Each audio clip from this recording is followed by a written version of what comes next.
Good news, Rosalie. I've invited my family over for you. Make sure you play the perfect hostess at this fancy restaurant, won't you? Just to double check, are you good with money? You didn't have any savings, right? What are you talking about? What's mine is yours. That means this restaurant you run, it's mine too. Everything is on the house, obviously. That's absurd. My husband, Kyle, is really foolish. Thinking he's invited the family over to my restaurant, and now he's planning to dine and dash, something's off. Besides, he doesn't understand a thing. He's about to find himself in a world of trouble. Kyle, we can't just make everything free. But don't worry about the money. I know you don't have savings, and I knew you were going to invite the family today, so I billed someone else in advance and got the payment already. Don't lie to me. I didn't tell you anything about inviting the family. And none of the relatives mentioned being billed? Saying that, my husband pointed towards the relatives. His parents, his brother and his wife, and a few other family members were chatting with a nearby waitress. Watching this, he smirked and mocked them, while I struggled to hold back my laughter, twitching around the mouth. Today, I've been preparing for this day. I'll entertain them in the best way I can, as my husband wishes. While listening to him and smiling to myself, our in-laws came over. Hey, Rosalie, we're here to visit today. It's such a lovely place. Everyone's enjoying it. Both of them were gentle and always smiling warmly, a stark contrast to my husband. Dad, Mom, thanks for coming. Rosalie is pleased too. Today's on me, okay? Even though he planned to eat for free, he lied nonchalantly. Not just to his parents, but likely to his brother and other relatives as well. It's not the first or second time my husband has lied, but he's confident he'll never get caught. Because he's seen as the dutiful son by the relatives. Yeah, Rosalie's really been doing great. She took over the restaurant from her late parents and has been running it impressively. She struggled at first, but she managed to turn it around. She's my pride and joy. To deceive his parents, he purposely praised me. His pride and joy, right. He barely sees me as more than a maid. Hearing this boastful talk, the in-laws turned to me and nodded repeatedly. Since the beginning of our marriage, they've genuinely recognized my efforts. Their eyes were as kind as ever. Meanwhile, my husband changed his expression so only I could see. Keep your mouth shut, he seemed to say. Rosalie is working hard, and Kyle is doing well too. Things are smooth with Brown Trading, right? Your salary has been going up, hasn't it? Yeah, that's right. I'm respected at Brown Trading. So the boss has high hopes for me. I want to lead my team by actions and results, and I'm gonna keep up the good work. Yeah, that's our son all right. Spending $15,000 like that isn't something just anyone can do. At that moment, my husband's expression clouded slightly. Today, including my in-laws and brother-in-law's family, 15 relatives are dining with us. It's $1,000 per person, making it $15,000 total, but my husband is trying to get it all for free, so he was unaware of the amount. Realizing it was more expensive than he thought, he quickly composed himself to avoid his lie being exposed. I owe it to everyone here. It's the least I can do. I just got my bonus, so no worries at all. Leave it to me. Watching my husband puff up his chest, the in-laws chuckled softly.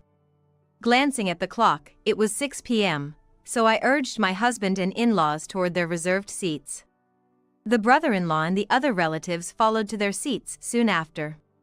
At the last moment, my husband turned back to me, showing a creepy grin. An hour later, I headed over to where my husband and the others were seated. They were in a banquet room, not concerned about the surroundings, having a great time with the relatives. Everyone, feel free to order more. It helps the restaurant's sales, and Rosalie will be thrilled, so don't hold back. With each word of thanks to Kyle, came an equal number of extra orders. Combined with the banquet course meals, the total had already exceeded $20,000. Everyone knew my husband was an elite at a big corporation with a high income, and no one doubted that today was his treat. While some relatives were hesitant, it seemed like my husband was almost forcing them to order. This was when I decided to approach my husband and make a fact clear loud enough for all relatives to hear. Since it's Kyle's treat, I had $60,000 transferred yesterday.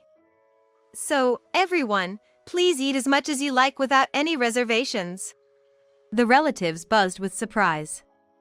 $60,000. Wow.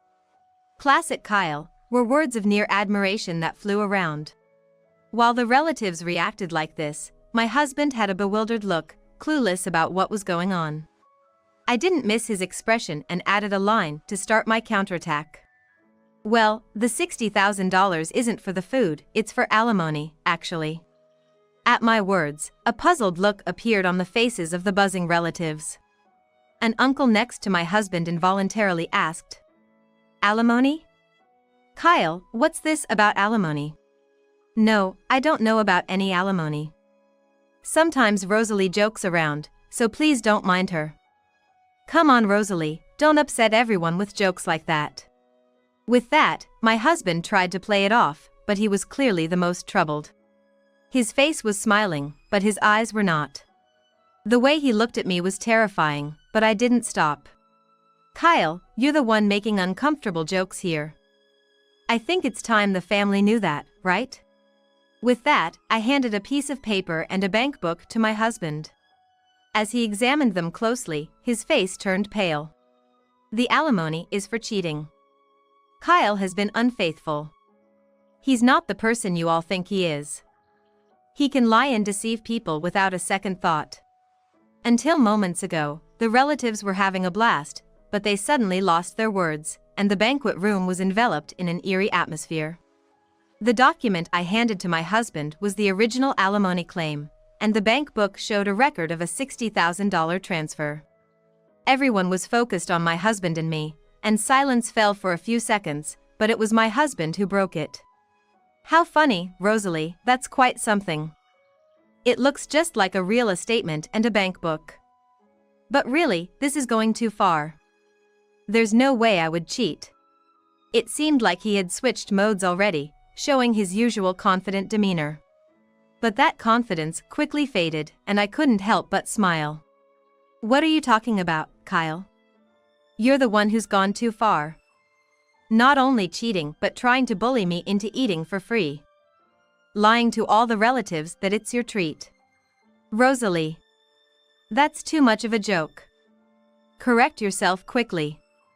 Everyone, don't take Rosalie's words to heart." Without needing to say, the relatives seemed unable to believe it outright, and no one spoke up. I didn't react to my husband's words either, just watching his actions closely. Gradually, my husband started to panic. That's when he tried to get his parents on his side. "Dad, Mom, tell her to stop these senseless jokes at a time like this." Yes. Everyone, calm down and listen to me.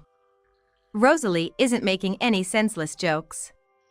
She's just stating the facts.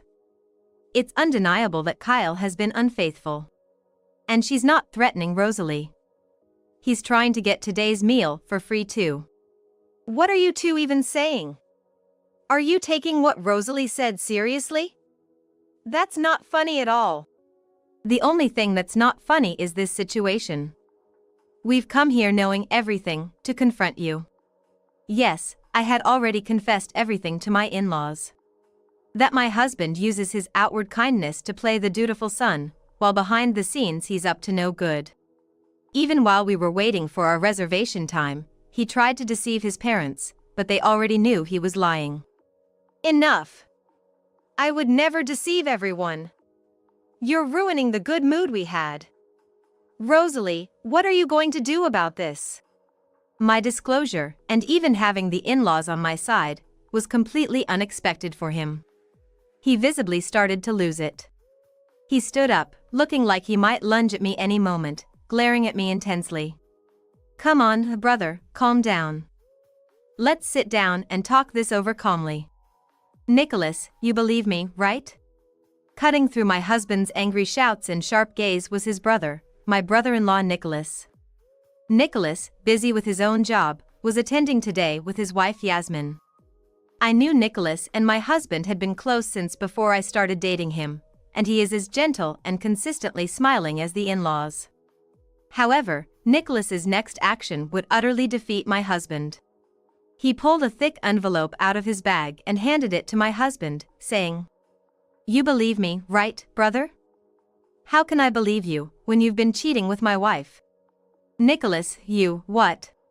The thick envelope Nicholas had pulled out was a report on the infidelity investigation. It turns out my husband had been cheating with Nicholas's wife, Yasmin. Just before, my father-in-law had said, "We've come here knowing everything." And by we, he meant the brother-in-law's family too. And it turns out, I learned about my husband's infidelity thanks to Nicholas. Hesitantly, my husband checked the contents of the envelope, turning pale as a ghost. Inside were numerous photos of him cheating with Yasmin. Pictures of them dining at a fancy restaurant, looking into each other's eyes. There were photos of them being cozy in a car and others of them embracing and kissing in front of a hotel. There's no way he could just say they were just going out. It was indeed a decisive moment, a hellish scene. Is this a joke? Unbelievable. Kyle did this, were the whispers I heard. The relatives around us were in turmoil, and the banquet hall buzzed in a whole different way. For my husband, it couldn't have gotten any worse. He was completely flustered now. No. Wait. This investigation report is fake. The photos must be doctored. Because I haven't cheated. Yasmin, we didn't cheat, right? Right.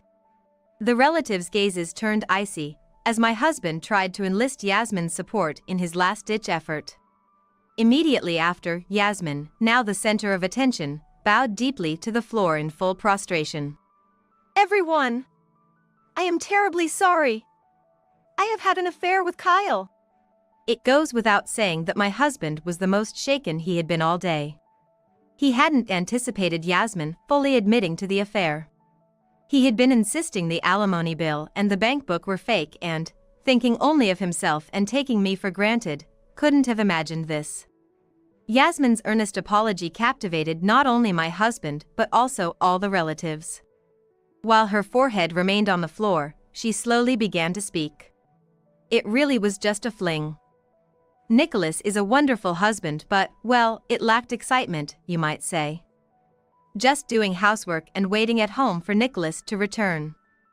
I started to feel like my life would forever be the same and suddenly got bored. When I approached Kyle, he was happy to go along." Everyone listened in silence to Yasmin's voice mixed with regret and reflection, as she raised her head and revealed more truths. I tried to end it immediately knowing it was wrong. But Kyle got serious about it. He threatened to expose everything if I tried to break it off. I know it sounds like an excuse now, but I am truly sorry. My husband had threatened Yasmin to continue their relationship. The relatives could only stare in disbelief at such a lack of morals. Yasmin had initiated the affair. And though she was threatened, it's hard to completely sympathize with her, but she came here today to admit her mistakes and apologize, which is somewhat redeemable. However, my husband tried to escape by lying and making excuses. Unaware that he was just tightening the noose around his own neck, he really is a fool. Brother, it's all useless. Rosalie, and our parents know everything. I'm going to demand alimony from you, and you're going to pay. Nicholas, when did you realize? You even did an investigation. You must have been sure, right? Yes, I heard it from someone. I truly despise you, brother. Right, Rosalie? That's right. It wasn't just Yasmin, he had his hands on other women too. What, Rosalie, how much do you know? Just give me a break already. Too bad, Kyle. I know everything. And if anyone should be asking for mercy, it's us. I never thought you'd even make a move on an employee at the restaurant. After saying this, I called a woman to the banquet hall. This woman was the waitress who had been talking with the in-laws, Nicholas and Yasmin, and several other relatives while they waited for their reservation time. Turns out, while having an affair with Yasmin, my husband had also been making advances towards this waitress. She was also attending the same school with me back in student days. Before even consulting Rosalie, who is the restaurant owner, she came to me. Kyle had threatened to destroy your family if you spilled the beans to Rosalie. You're really horrible. Nicholas had taken the waitress's consultation seriously and began to monitor my husband. That's how he found out about the affair with Yasmin. After hearing about this from Nicholas, I consulted with the in-laws and decided to support the waitress, leading to this moment. The waitress trembled slightly as she looked at my husband. She clearly still frightened of him. When the relatives saw the waitress, they all stood up and surrounded my husband. Everyone had a furious look, so my husband couldn't help but deny everything. I don't know her. I don't know this woman. Rosalie, Nicholas. You're making things up without any evidence. No evidence, huh? Kyle, do you really think we came unprepared? It's all on camera, your stupid actions. Right there on the restaurant's security footage. Unbelievably, my husband had been hitting on the waitress when I wasn't around.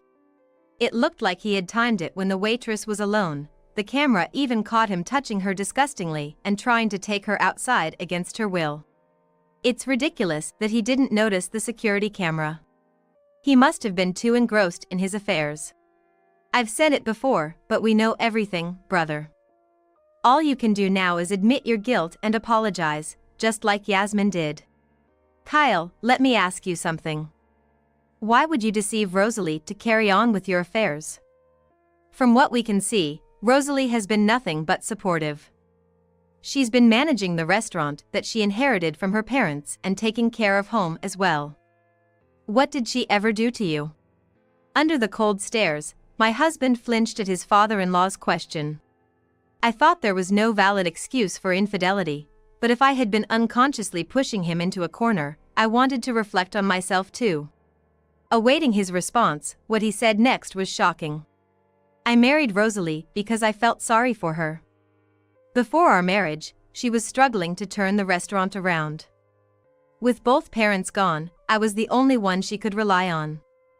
I couldn't live without that feeling of superiority. And then what? Rosalie managed to turn it around. The restaurant became popular, and suddenly, I found it boring. That's why I thought of dumping her. My husband was smirking, as if he had nothing to lose. Despite already knowing his true nature, a deep disgust welled up from within. It seemed he viewed everyone but himself as mere tools. The cold stares from the relatives quickly turned to pity. A feeling of superiority felt good? Got bored and decided to dump her? Kyle, do you realize what you're saying? You're successful in your big company because Rosalie supported you. Don't you have any gratitude? No, you're wrong. I succeeded because of my own skills. Besides, isn't it normal for a wife to support her husband? Does a mother serve a father expecting gratitude? No, right? Rosalie served me because she loved me. It's presumptuous to expect gratitude for that. Enough, Kyle. I find you repulsive. We are cutting ties with you, but we will watch you until you take responsibility. Be prepared. Fine, cut ties or whatever. I have a stable job. I can live on my own. In fact, it's a relief. Right, Rosalie? You can enjoy life more without me around. I'll pay whatever alimony or anything else, so don't worry. My husband laughed, seemingly without a care. Looking at him, I thought again. He doesn't understand anything, knows nothing at all. Really? You can pay alimony? Aren't you about to be sued by your company, Kyle? A lawsuit for damages isn't cheap, you know? What? The company's suing me? That's ridiculous. You were bragging today, weren't you? That you're respected at Brown Trading. That your boss has high expectations. That you lead your subordinates with actions and results. But it was all lies. In reality, you've been threatening your subordinates and embezzling company money. What? I would never do something like that. I rose through the ranks on my own merit. Don't talk nonsense when you know nothing. What you don't know, Kyle, is that all the subordinates you threatened have come forward. The company has been aware of the issue for a while. But you don't have to believe me. I'm just stating facts. It'll be interesting to see how far you fall. I explained to him in a calm tone, trying to make him understand, and the color drained from his face. If he really had no idea, he could have laughed it off. But the truth is, he was misbehaving at work too, so denying it was impossible. Seeing the realization dawn on him, he quickly turned pleading. Rosalie, you're right, I knew nothing. I only said those things because I wanted to leave. Please continue to support me. If we divorce now, Stop right there. Don't say anything more. The relatives are about to tear you apart, Kyle. It's too late for anything now, and it doesn't matter whether you knew or didn't know. No one will help you, and you'll get your wish to live alone. Oh, and by the way, make sure you pay for today's bill. It was your treat, wasn't it? The moment I said this, Kyle collapsed to his knees. No one reached out to help him. Today, after threatening me and deceiving the relatives to get a free meal, he finds himself unable to get off scot-free. Afterwards, I filed for divorce, and Kyle was sued by his company. Kyle ended up incurring a significant amount of debt. The reason Kyle had no savings, despite dealing with brown trading, was because he was footing the bill for entertainment expenses with the employees. However, this entertainment was merely a pretext. In reality, Kyle was just squandering money at nightclubs. Given that Kyle, who had a high-paying job, had no savings, it's clear he had been recklessly spending his money. This was entirely Kyle's own doing, so he should have dealt with it himself, but instead, he asked for help from his in-laws and Nicholas's family. Of course, no one was willing to help. Kyle had defiantly claimed he could live on his own and even laughed off being disowned, so it's no surprise. Yet, Kyle continued his futile attempts and kept sending messages to my smartphone incessantly. I was wrong. I shouldn't have cheated. I regret it, please help me. The messages clearly showed he was desperate, but it felt like just another act. Given his history of deceit and manipulation, it's hard to believe him. Still, I have not blocked Kyle's contact. I've left it unblocked so that I can receive his messages. I want to see what becomes of a person who has only thought of himself and demeaned others around him. It's uncertain what will happen to Kyle now that he has hit rock bottom. One thing I do know is that unless Kyle truly repents and changes himself, he will not be able to climb out of this pit. That much I am sure of. Rosalie, I am truly sorry for what my brother has done. It's irreparable. Nicholas apologized to me after divorcing Yasmin. The in-laws who came with him also deeply bowed their heads. I am a failure as a parent. I can't believe I didn't see my own son's true nature sooner. If only I had realized earlier, this wouldn't have happened. Kyle took advantage of your kindness, Rosalie, and did whatever he wanted. It was our responsibility to stop him. You all don't need to apologize. If anything, I am grateful. I had no one else to rely on, no parents or relatives, so thank you for always being on my side.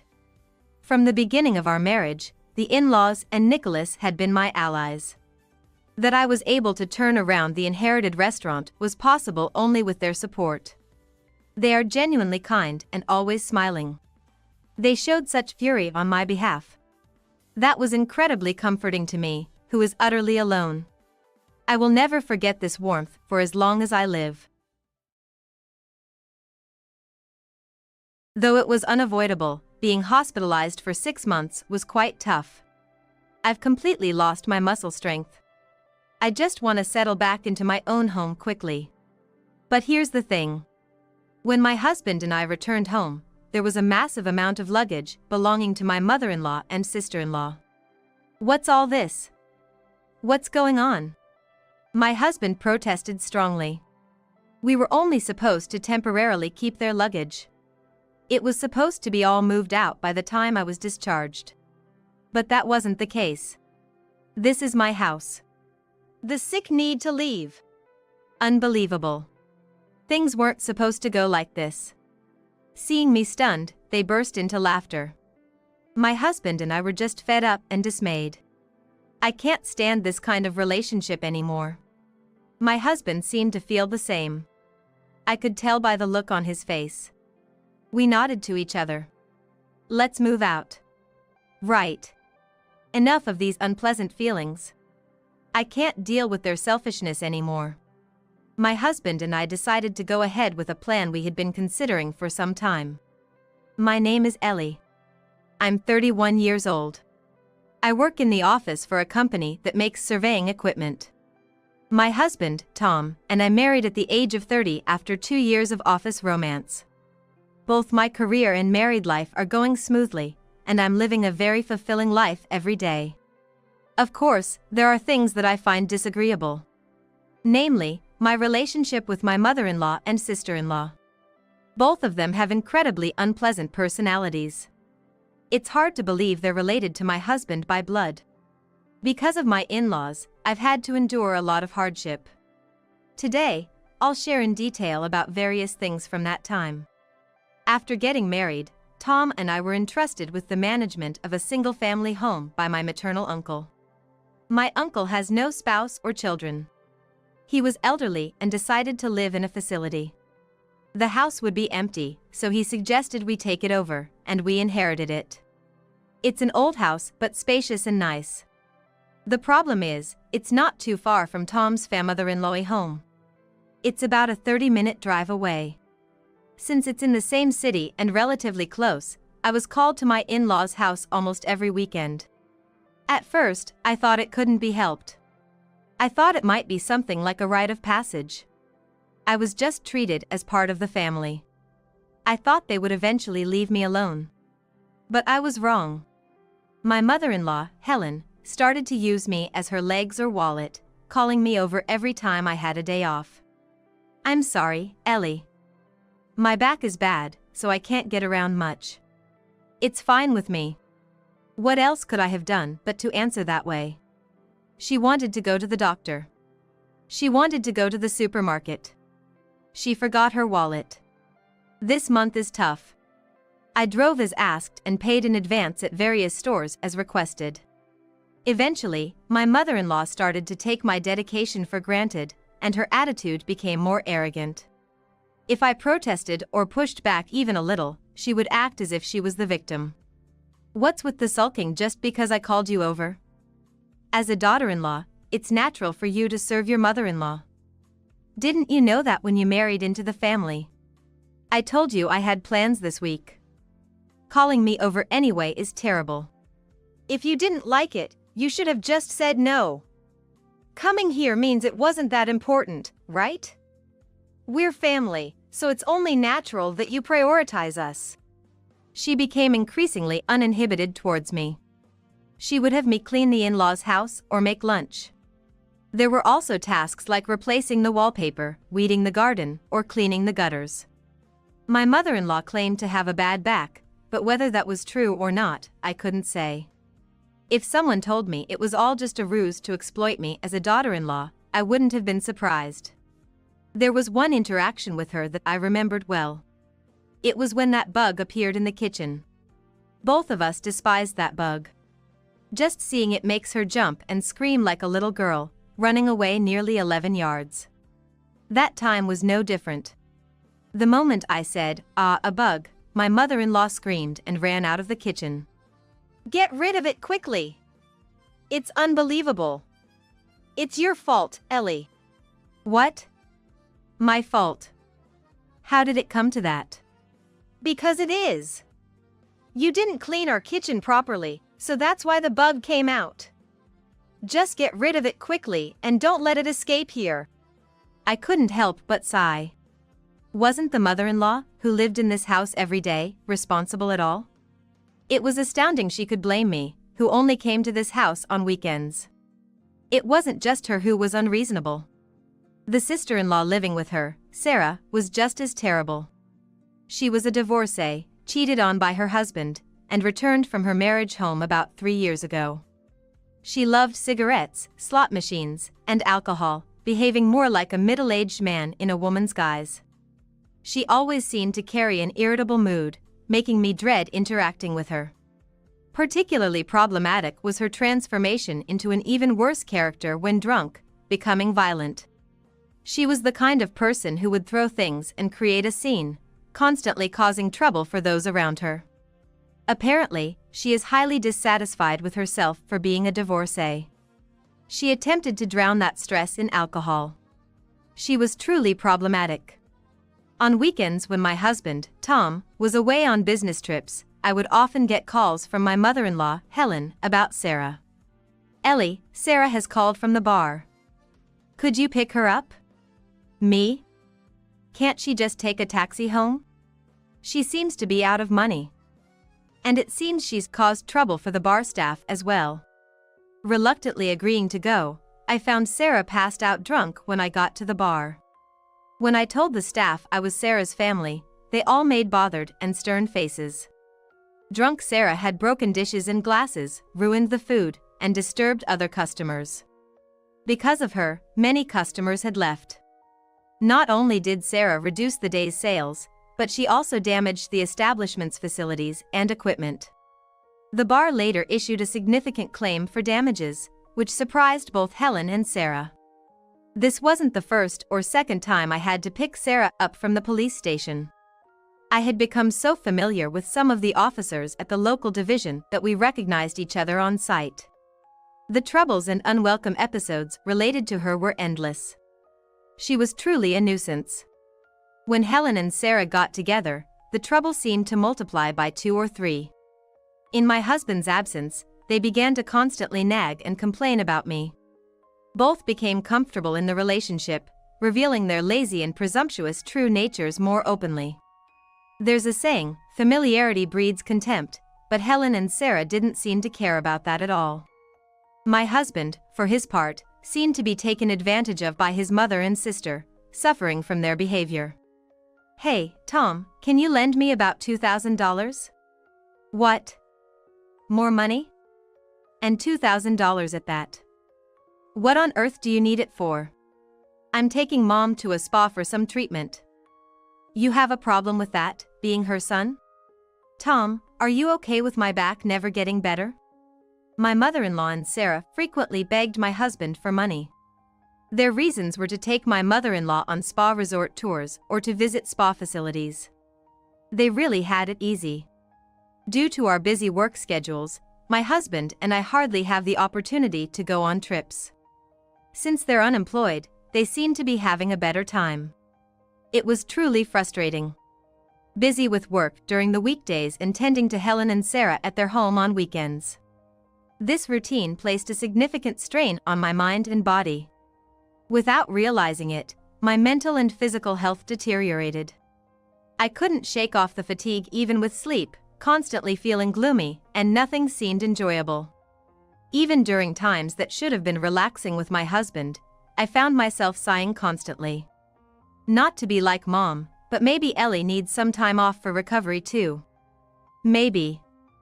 I've never felt this tired before. I need to do something about it.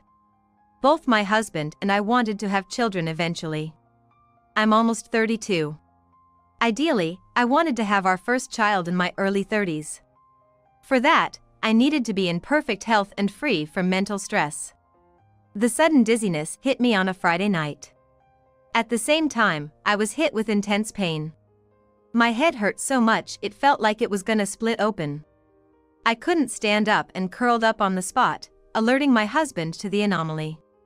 I was terrified. Because I could tell my speech was slurred. My husband turned pale. "Don't move! I'll call an ambulance right away." After being rushed to the emergency hospital and undergoing tests, I was diagnosed with cerebrovascular disease. At the young age of my 30s, I had suffered a stroke. It was a situation where a single misstep could have been life-threatening. Naturally, I was immediately admitted to the hospital. Being with my husband and getting to the hospital quickly was fortunate. I don't smoke, nor do I drink alcohol. I was also not dealing with high blood pressure or high cholesterol. So, why did I suffer a stroke? The doctor who conducted the test said that the exact cause was unclear. It might be because of Mom and Sarah. They were always causing you stress. I hate to say it, but I thought the same. It's partly my fault for always putting up with it, though. Anyway, it's good I got treatment quickly. I need to get my health back as soon as possible. Thus began my long hospital stay. Among various diseases people can suffer from, cerebrovascular diseases often result in prolonged hospitalizations. In my case, symptoms of depression were also observed, which extended my stay even further. I can't forget it even now when my mother-in-law and Sarah came to visit. Despite my husband's instructions not to come, they ignored him and made their way over, saying whatever they wanted. Heard you collapsed? Come back home quickly, we're in trouble here. Right. There are so many things like washing dishes and cleaning that we want you to do. Honestly, I wish I was the one hospitalized. You know, because of my bad back, right? Get better and come back soon. Oh, and we'll be borrowing your room for a while, okay? Borrowing my room? What were they talking about? After a while, my husband arrived. He was furious upon seeing them. Hey! I told you not to come. Why are you here visiting Ellie? Quiet down. It's only natural for us to visit, we're family after all. Besides, make sure you tell Ellie about that thing. By then. My mother-in-law and Sarah left swiftly. Sorry, I couldn't stop them, my husband said, looking apologetic. I was dumbfounded by their selfish actions. When I asked about that thing they mentioned, my husband said it was about some construction work related to his parents' house. Do you remember the day when the wind was extremely strong? My parents' old house had some roof tiles blown off, and it got damaged by stuff flying in the wind. Now, there's a serious leak. So, it seems they decided to hire contractors to repair the house. It meant they needed to temporarily move some of their belongings elsewhere. Thus, they asked to use our house for storing their stuff. I see. I don't mind. I'll still be in the hospital for a while anyway. That helps a lot. Thanks. We'll make sure everything is cleared out by the time you're discharged. However, after 6 months in the hospital, when I returned home, there was a massive amount of stuff. It all seemed to belong to my mother-in-law and Sarah. My husband was just as surprised. Weren't they supposed to clear it out before I came back? What's going on? What is all this? What's happening? It wasn't here this morning. We had the movers bring it in during the day. It's fine, right? You have plenty of space. Exactly. Our house was pretty old, and actually, it was a rental, so we've already moved out. We have nowhere else to go, so it's too late to kick us out now. What a nuisance they are. They burn their bridges and then impose on us. Taking advantage of someone's goodwill like this is unacceptable. My husband protested strongly against this. But they just ignored him. As the argument escalated, unbelievably, my mother-in-law became even more outraged. This is my house now. If you don't like it, you can leave. Right. Sick people should leave. It would be terrible if we caught your illness. Seeing my astonishment, they burst into laughter. Just hearing their laughter made me feel sick to my stomach. My husband also worried about the recurrence of my illness. It was truly a difficult and unbearable time. Half a month after they started living in our house had passed. They got comfortable and started talking about wanting to go on a trip again. They said they wanted to heal their tired bodies from the move by soaking in a hot spring.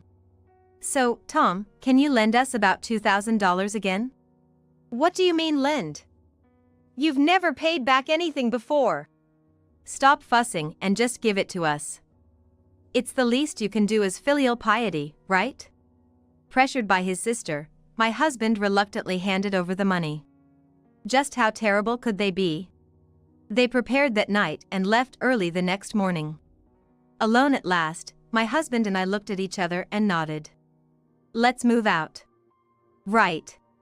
In fact, ever since the cohabitation started, we had been waiting for this moment.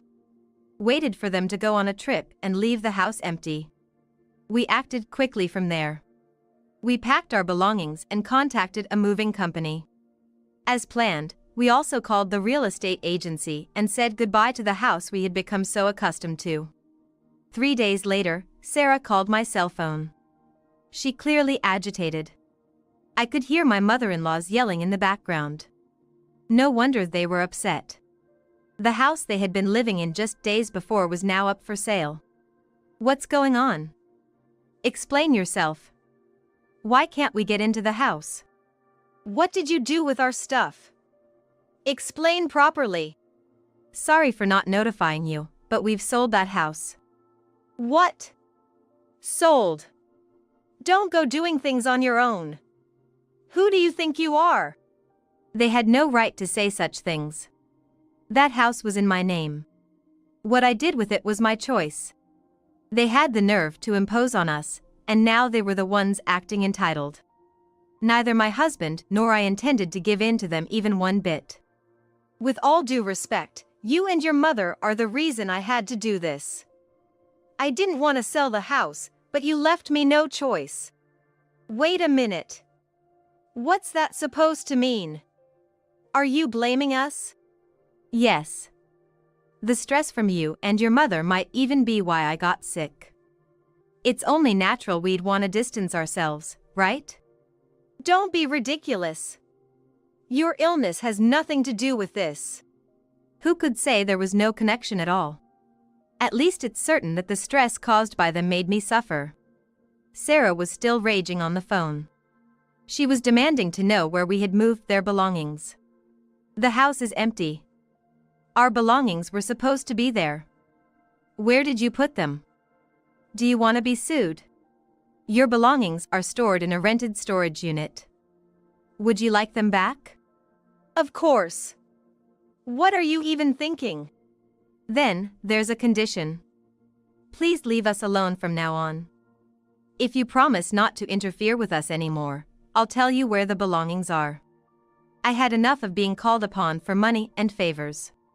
We wanted to live our lives separately, with as little interaction as possible. My proposal was scoffed at by my mother-in-law, who took the phone from Sarah.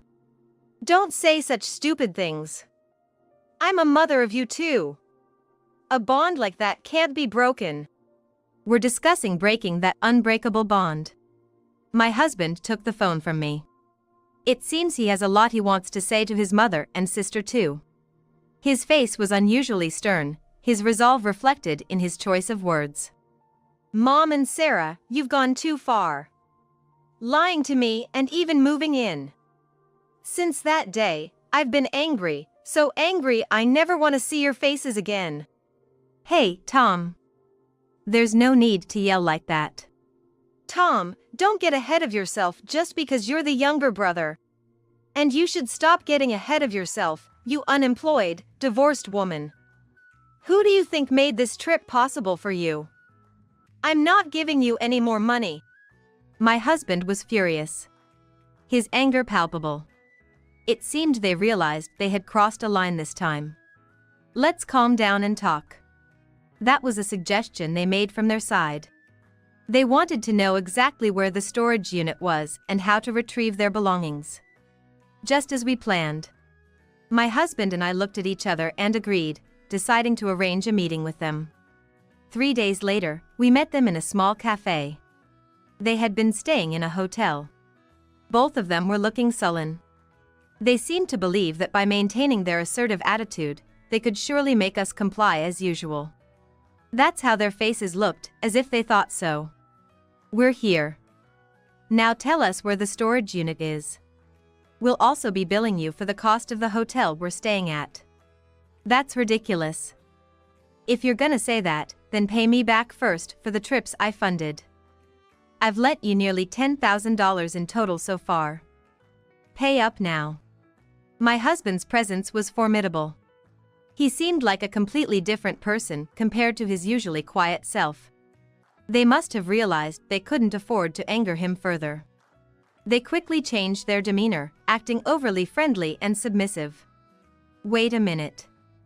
We didn't mean to anger you. Just, we were also surprised by the sudden change and got a bit irritated, that's all. Right. Let's talk properly.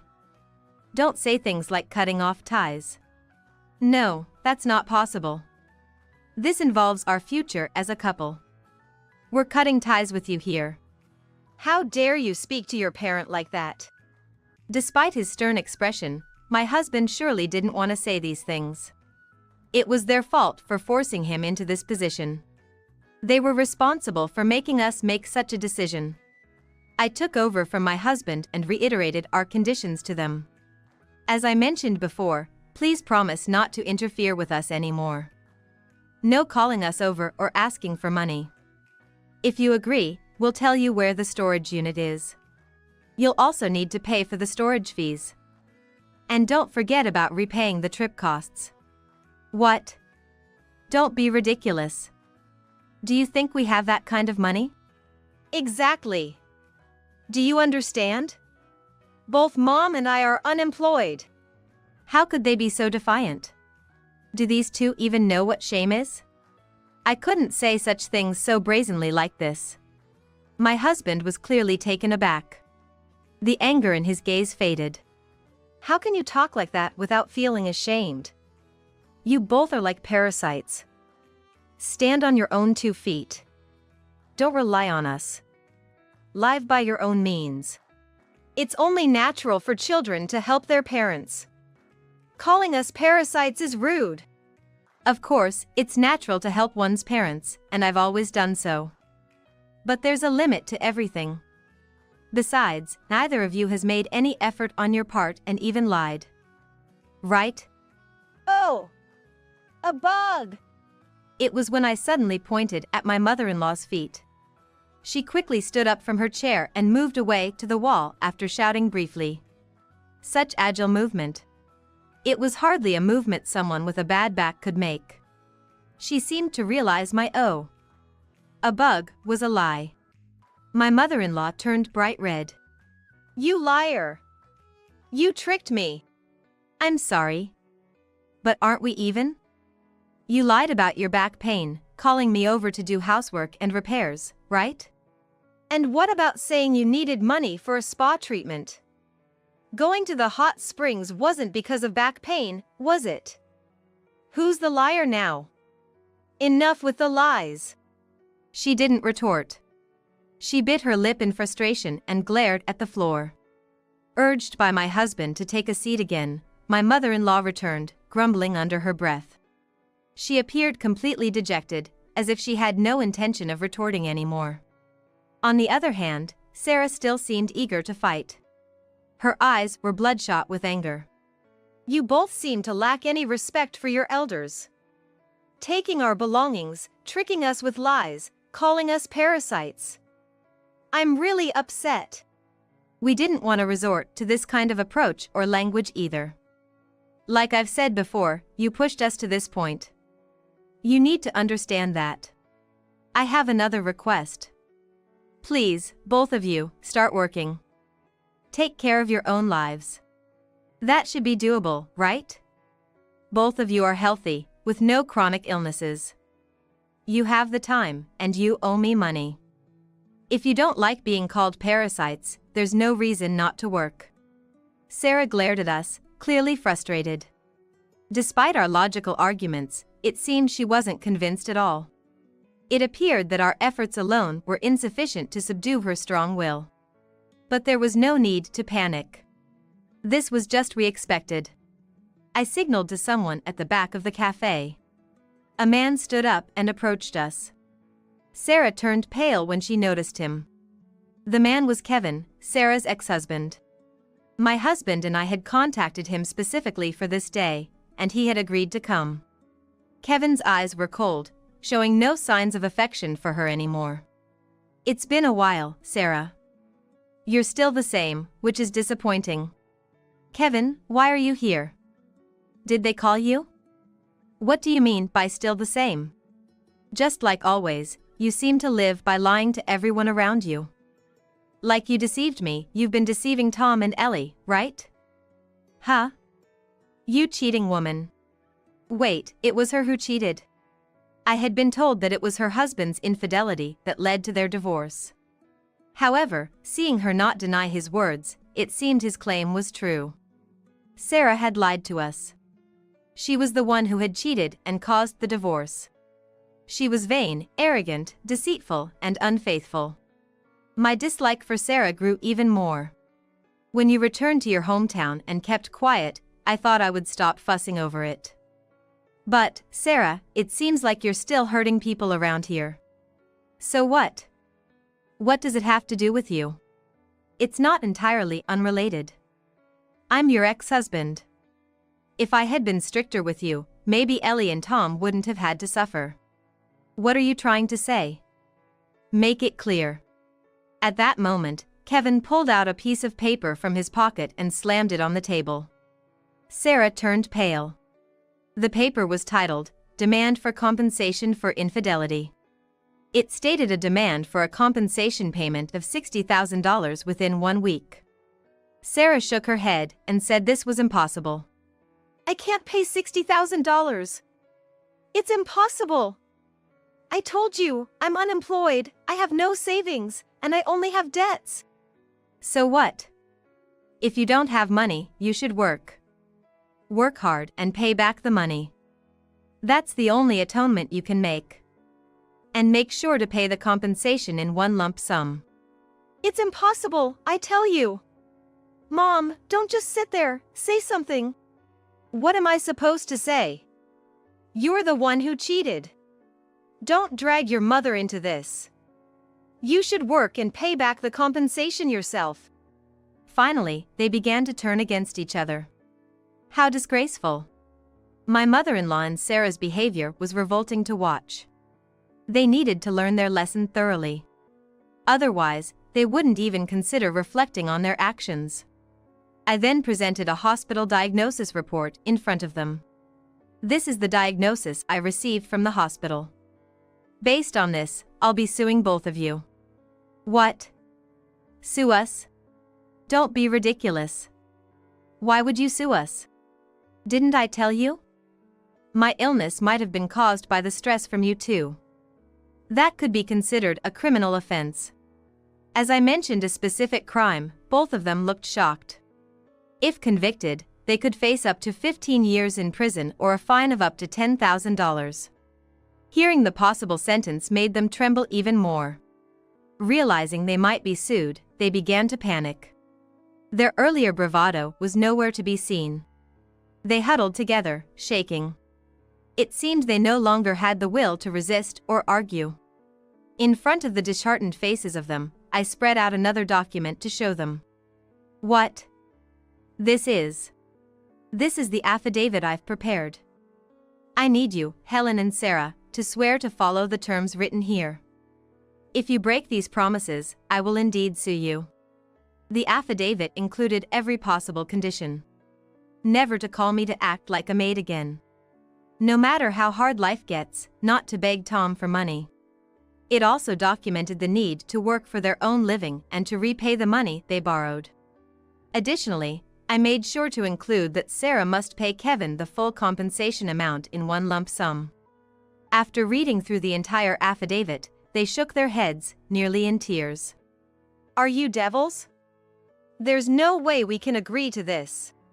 Pay the full compensation at once? That's impossible. We'd have to go into debt. Then go into debt. And work hard to pay it back bit by bit. You've been frolicking around till now, so it's time to start working seriously, right? My mother-in-law and Sarah, rejected by us. They finally gave up, their heads hanging low. Seeing them like that, I finally felt a weight lifted off my chest. Later on, they apparently tried many jobs. Building cleaning, traffic guide at construction sites, and pickup staff at a logistics warehouse. It seemed they registered with agencies that dispatch workers for temporary jobs. Perhaps they don't secure steady employment because they fail to pass interviews. After all, my mother-in-law is 65 years old and elderly, and Sarah gives off an impression of being difficult to deal with. Naturally, no company wants to hire them. From now on, they will likely have to continue living day-to-day on short-term jobs. They had to borrow money to pay off their debts and the compensation. The ones who allowed these two, lacking in living skills, to take out loans were unlicensed moneylenders. If they fail to make payments, they will surely face severe consequences. It's only natural that they are desperately working. I once saw Sarah working in town. She was dressed in a uniform and wearing a helmet, directing traffic at a construction site. When our eyes met, she bit her lip in frustration and turned away. She should stand tall since she's working decently, but she's really a strange person. I've also seen my mother-in-law. She was stocking shelves at a supermarket. She was scolded by much younger colleagues, and she also looked bitterly frustrated. Both of them have such poor characters that it's likely just a matter of time before they mess up. Disliked by those around them, they will probably be unable to stay at any job long and will have to look for new ones. They should continue to wander from place to place, regretting their actions along the way. That's all I hope for them now. Since then, Tom and I have been living a normal, happy life. We are no longer harassed by Helen or Sarah. It has significantly eased our minds, and my health has improved. Perhaps because of that, I was able to become pregnant with our first child.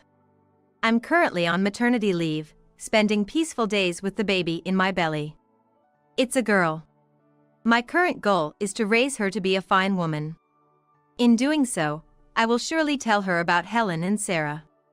They will serve as examples of what not to become. Though the past few years were filled with hardships, the future will be different. With Tom and our child, I am sure we will have many happy days ahead. Go away, you burnt monster, you're disgusting. On her wedding day, the stepdaughter I had raised. At such a once-in-a-lifetime grand occasion, my daughter hurled such terrible words at me. Indeed, my face bears a large burn scar, discolored skin, and is far from beautiful.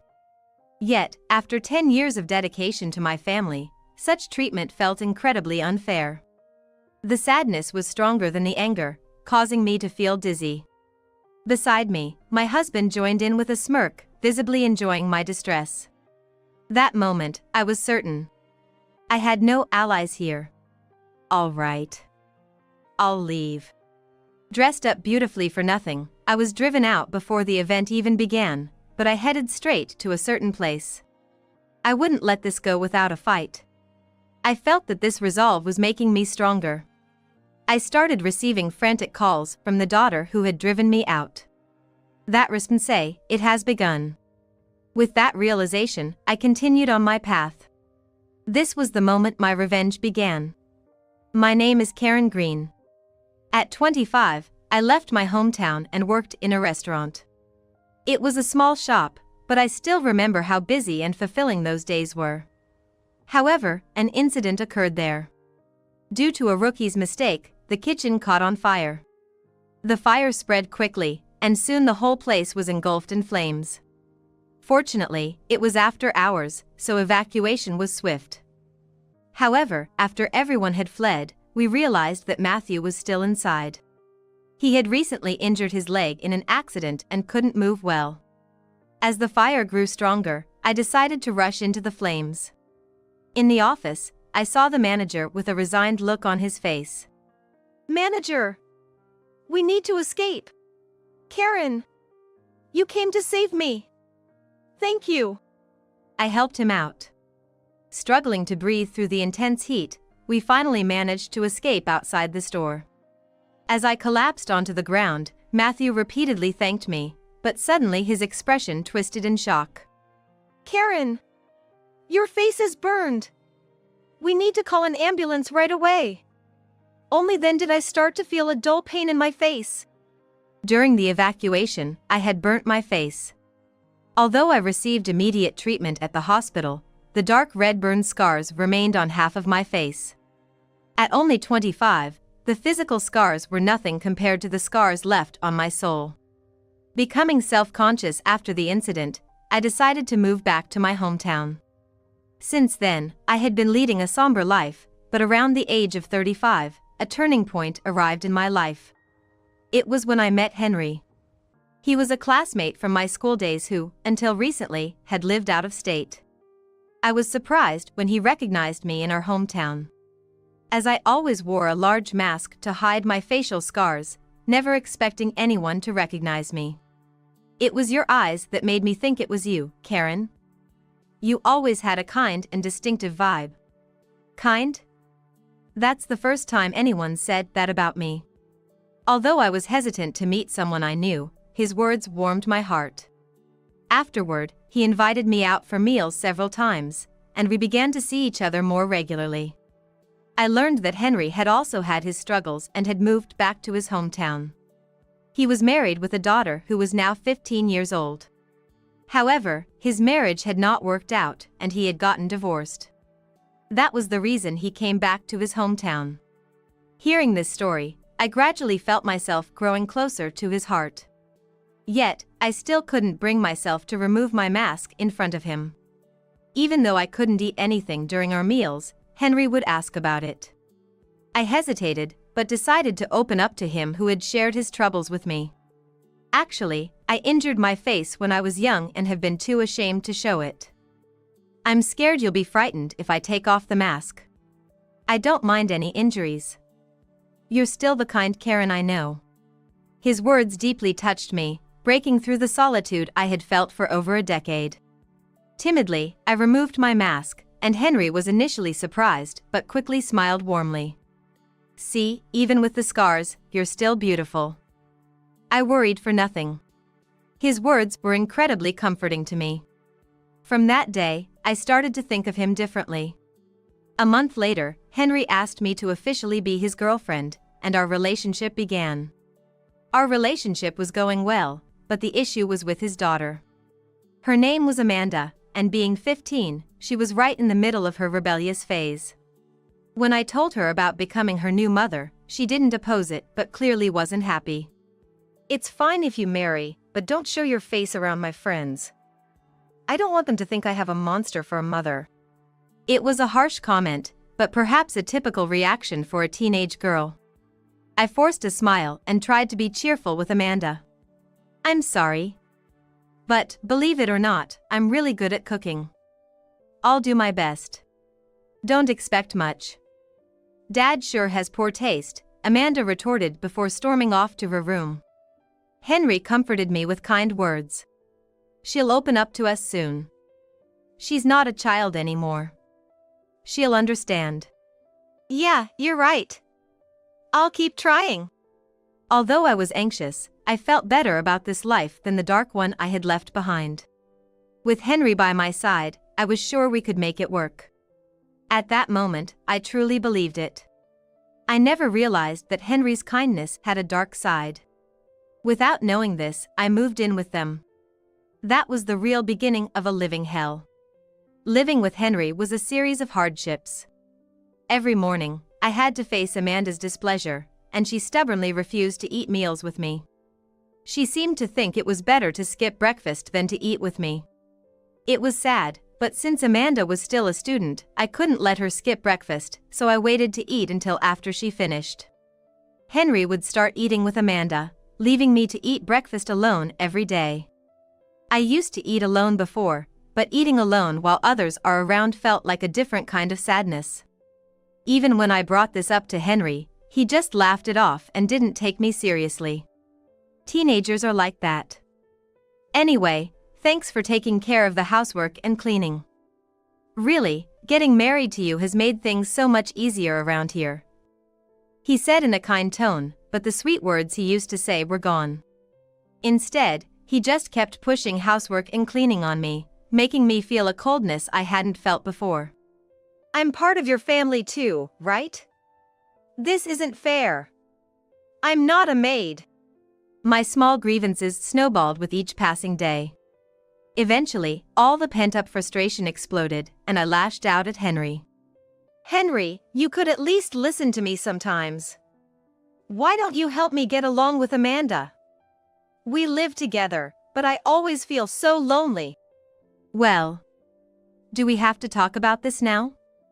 I'm tired from work. His weary response only made me more upset.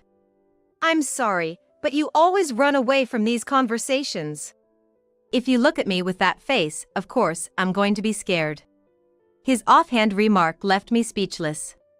The last thing I wanted to hear from the man I loved was that he was scared of me. Why would you say something like that? I'm just speaking generally, but come on, it's normal to be scared of a face with burn scars. Even Amanda isn't used to it. I didn't want to hear that from you, Henry. You used to say I was beautiful. Yeah, I said that. You were really gullible back then, huh? As he casually untied his tie, I was stunned. Were all those comforting words he had said to me just lies? That realization consumed my heart in an instant. Don't take it too hard? It seemed like you were happy to hear it. With that face, it's not like you had many other options, right? It was good for you. That's just too cruel. So, should we break up? If you think you'd be okay going back to a lonely life, I might consider it. Honestly, I should have handed him his walking papers right then and there. But I couldn't bring myself to do it. I couldn't make the decision to return to the lonely times I had endured alone. Even though I could no longer trust Henry, I stopped smiling at home. All I did was endure each day. I continued this way for 10 years. Henry had made a mockery of me, and Amanda and I never got along until she graduated from college and moved out. She was now 25, the same age I was during my prime. Her perfectly beautiful face was so enviable even I felt jealous. She had been leading a seemingly perfect life and now, she was about to get married to her boyfriend and came over to introduce him to us. That day, Henry told me, "Don't you dare take off your mask, okay? I don't want anyone mistaking that you could be Amanda's mother. But isn't it rude not to be present when she's bringing her parents over? You're not her parent. Has Amanda ever called you her mother?" His words were so harsh, I was tired of even responding. On the day, I prepared some simple homemade cakes as a treat. The boyfriend Amanda brought with her had a kind-looking face. His name was Kenneth, and he truly seemed like a fine young man worthy of his name. His polite bowing was nervous yet endearing. Is this cake homemade? It's really delicious. Seeing him enjoy the cake put a warm feeling in my heart for the first time in years. It had been years since anyone had complimented my cooking. Being praised for my cooking truly made me happy. I know good food when I taste it since my father is a chef. Your cake is the real deal. Then Henry quickly interjected, sitting next to me. Sorry he's flattering you. I told Karen it's embarrassing and that he doesn't have to force himself to eat it. Yeah, you don't want to upset your stomach. Despite their remarks, Kenneth kept eating enthusiastically. Really? It's so good I'd take some home with me. If you like it that much, take some more with you. I made plenty. Really? Thank you so much. His sincere smile made me smile back without thinking. This cake was from a secret recipe I had learned directly from the manager a long time ago.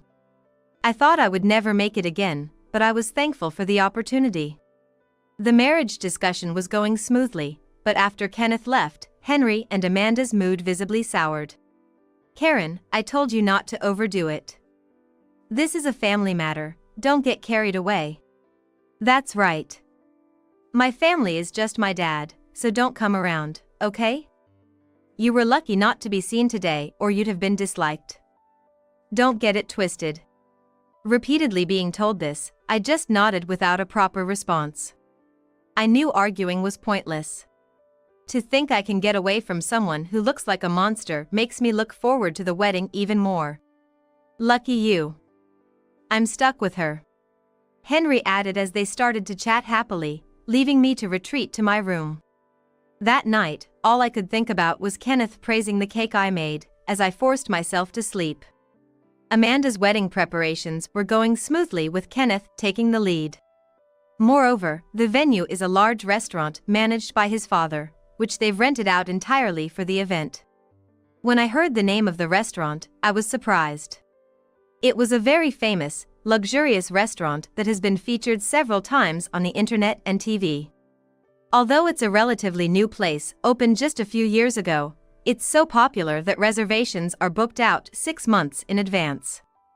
Being the son of such a restaurant owner, he must have grown up in a good home.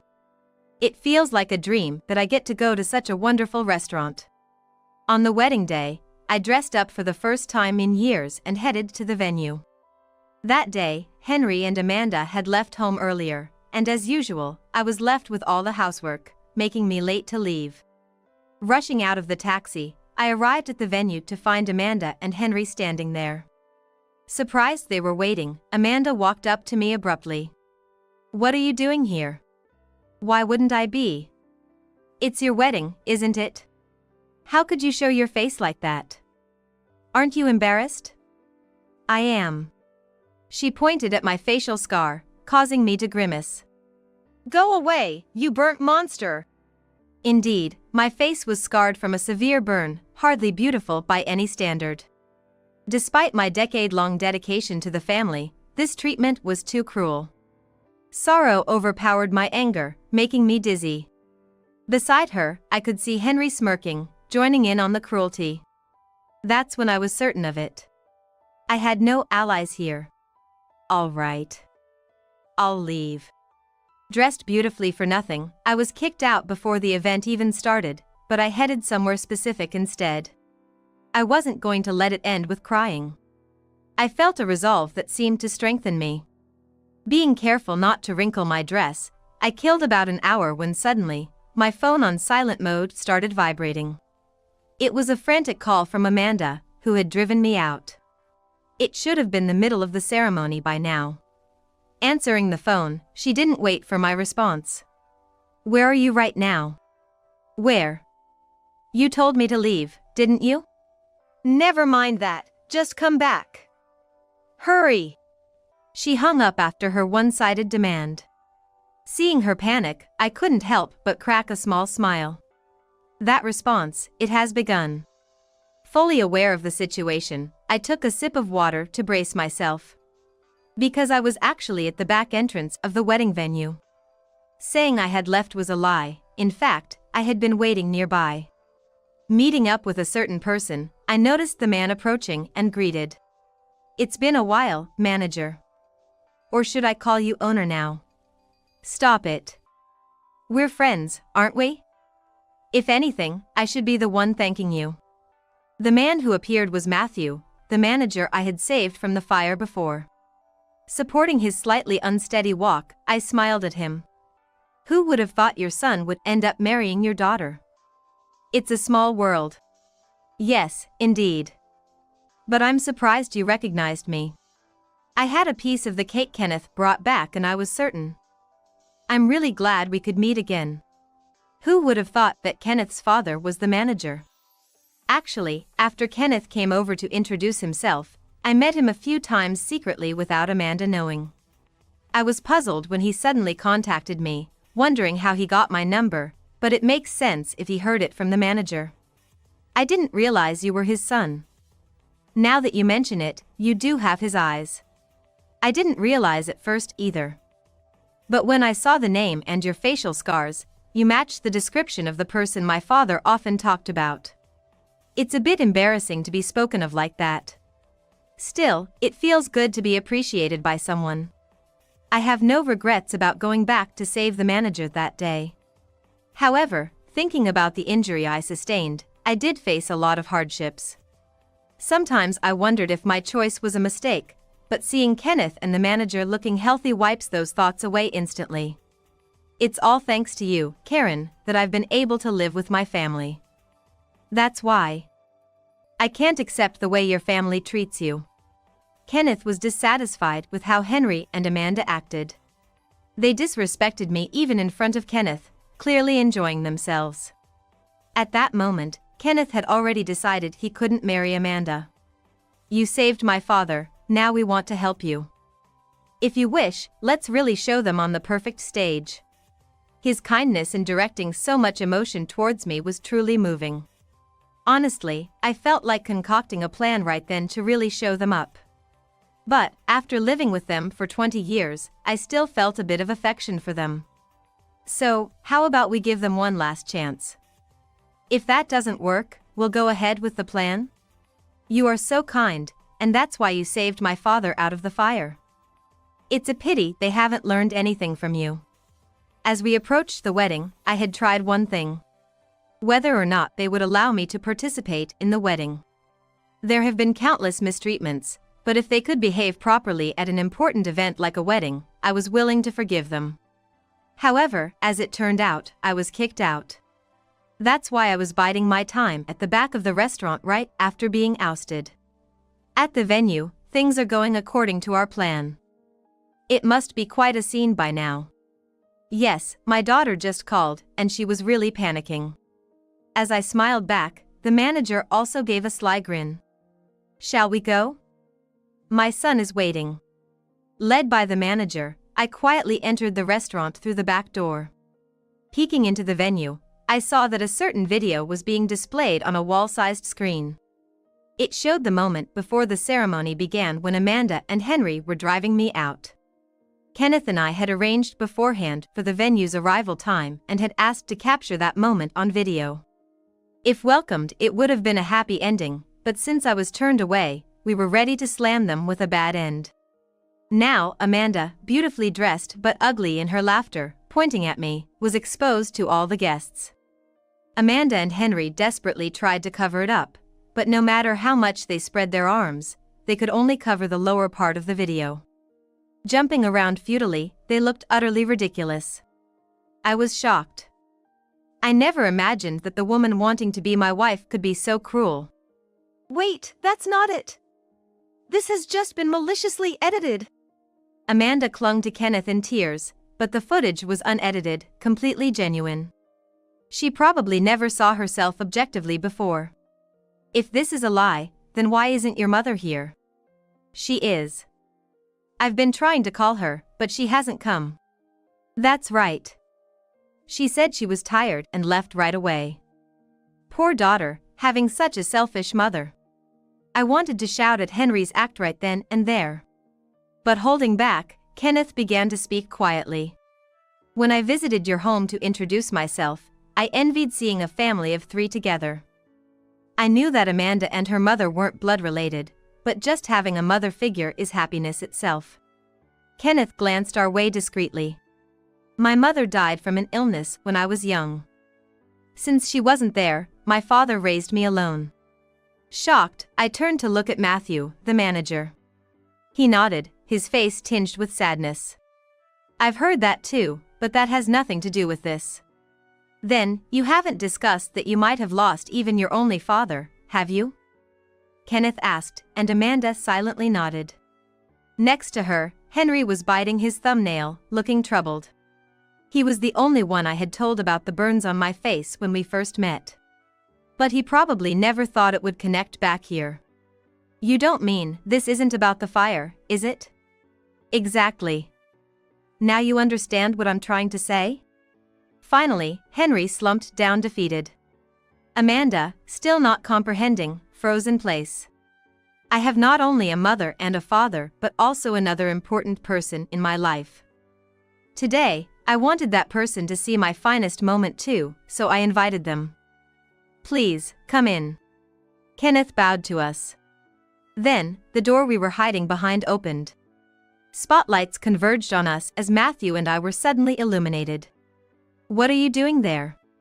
"Because Karen is the woman who saved my father's life." "What do you mean? Why would a monster have any connection to my father-in-law?" Amanda had ridiculed my facial scar many times without ever caring about its origin. However, she had never cared about the cause of the scars.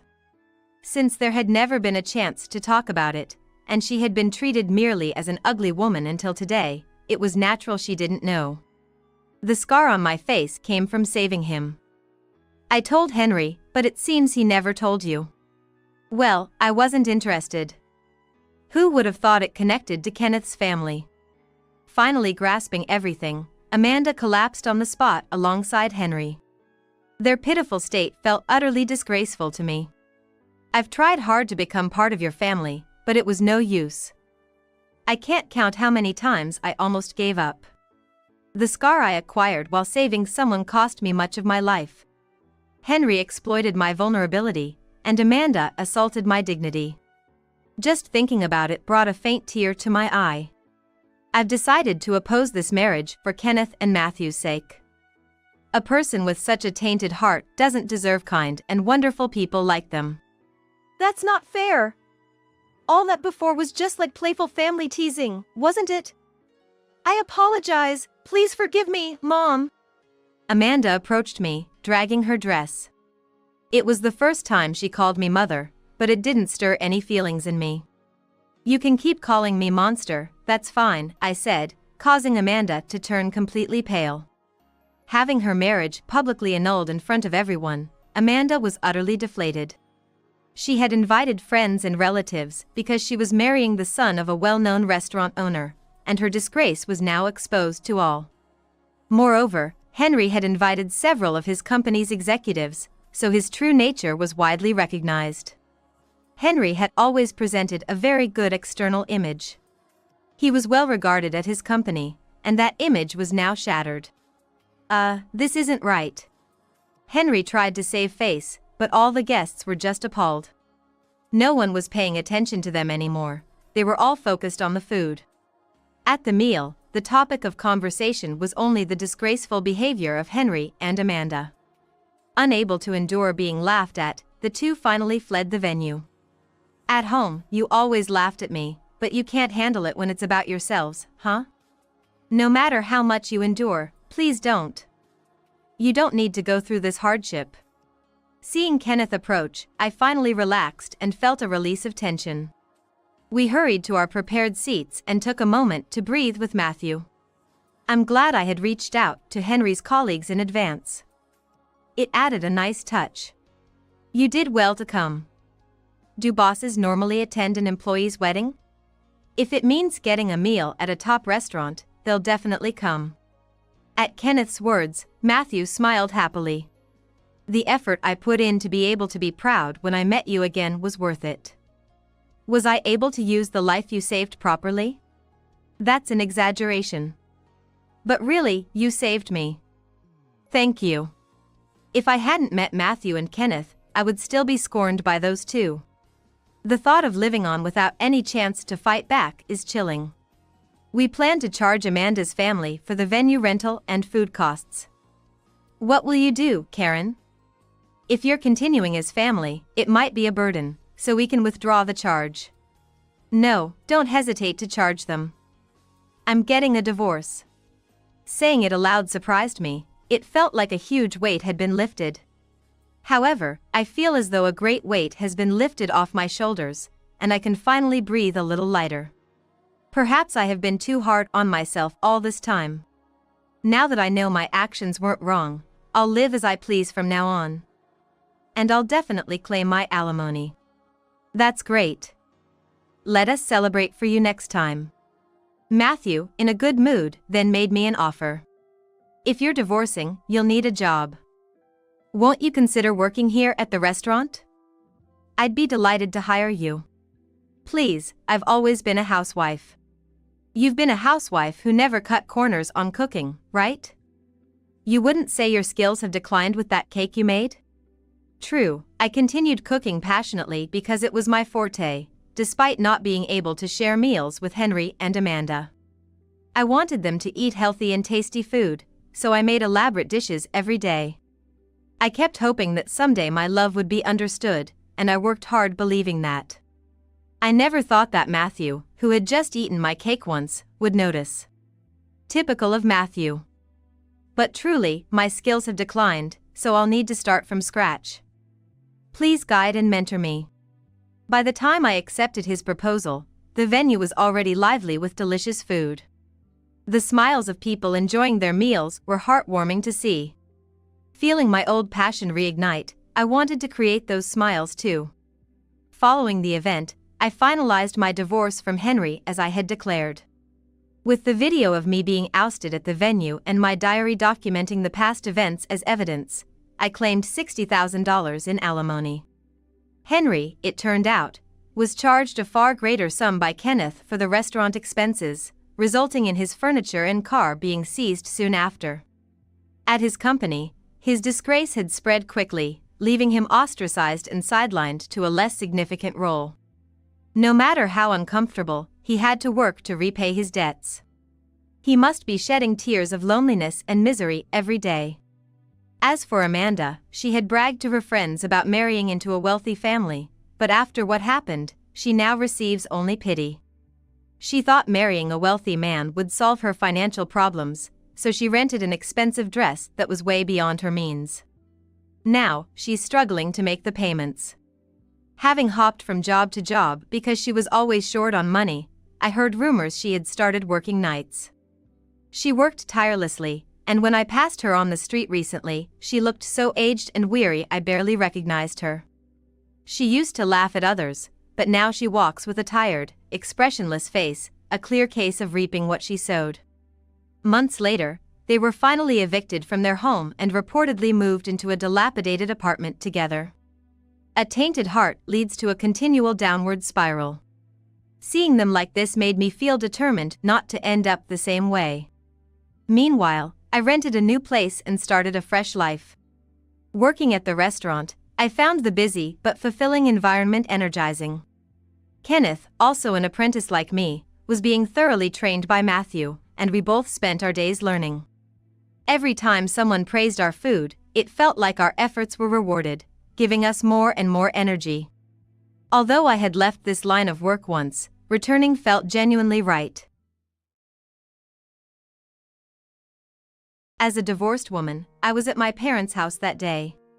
I had a part-time job, but I happened to be off work that day. Just as I hoped today would pass peacefully, my ex-husband Ryan and my mother-in-law showed up at my parents' house. Even though it was still spring, they were both drenched in sweat. What? Why are you so sweaty? I was surprised. Ryan and my mother-in-law were sweating like waterfalls. Then Ryan, holding a piece of paper, started to speak. Actually. Huh? My name is Sally Omar, I'm 34 years old. While working part-time at a cosmetics company, I handle the household chores at home. My husband, Ryan, is the same age and works at a company. Today, I have a girls' night out planned with my childhood friend Tamara. Sally! Over here! Here! Sorry, did you wait long? Tamara had already arrived and secured us a spot at the cafe's terrace seating.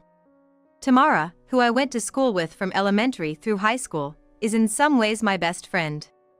I'm off work today and even got permission from my mother-in-law to go out. So, is your husband still acting all high and mighty? Well, yeah, his dad was like that too. We chat about trivial things while sharing our troubles. Tamara is that kind of friend with whom you can share anything. However, just as we were getting to the heart of our conversation, my mother-in-law called. Yes? Hey, where did you go leaving your chores undone? I want to go shopping. I'll be back soon. After hanging up, Tamara looked gloomy. Your mother-in-law again? She's too old-fashioned, you should stand up for yourself, Sally. Well, yeah, it's complicated. Anyway, last thing. I got a boyfriend. Oh, nice, you'll have to tell me more about him next time. After parting with Tamara, I headed home. I had already told my mother-in-law that I was meeting a friend today, but she is quite old-fashioned. She's very particular about the role of a daughter-in-law. Where have you been? You didn't even go shopping, what will the neighbors say? Just wandering around aimlessly. You say you're working every day, but aren't you just playing around? Honestly, wives these days are so presumptuous. I'm sorry. I'll start preparing dinner right away. Oh, what about shopping? That's fine. Just hurry up and get dinner ready. Make stew tonight. Okay. My mother-in-law is overbearing and snide. When dinner was ready, my husband Ryan came home. Welcome home.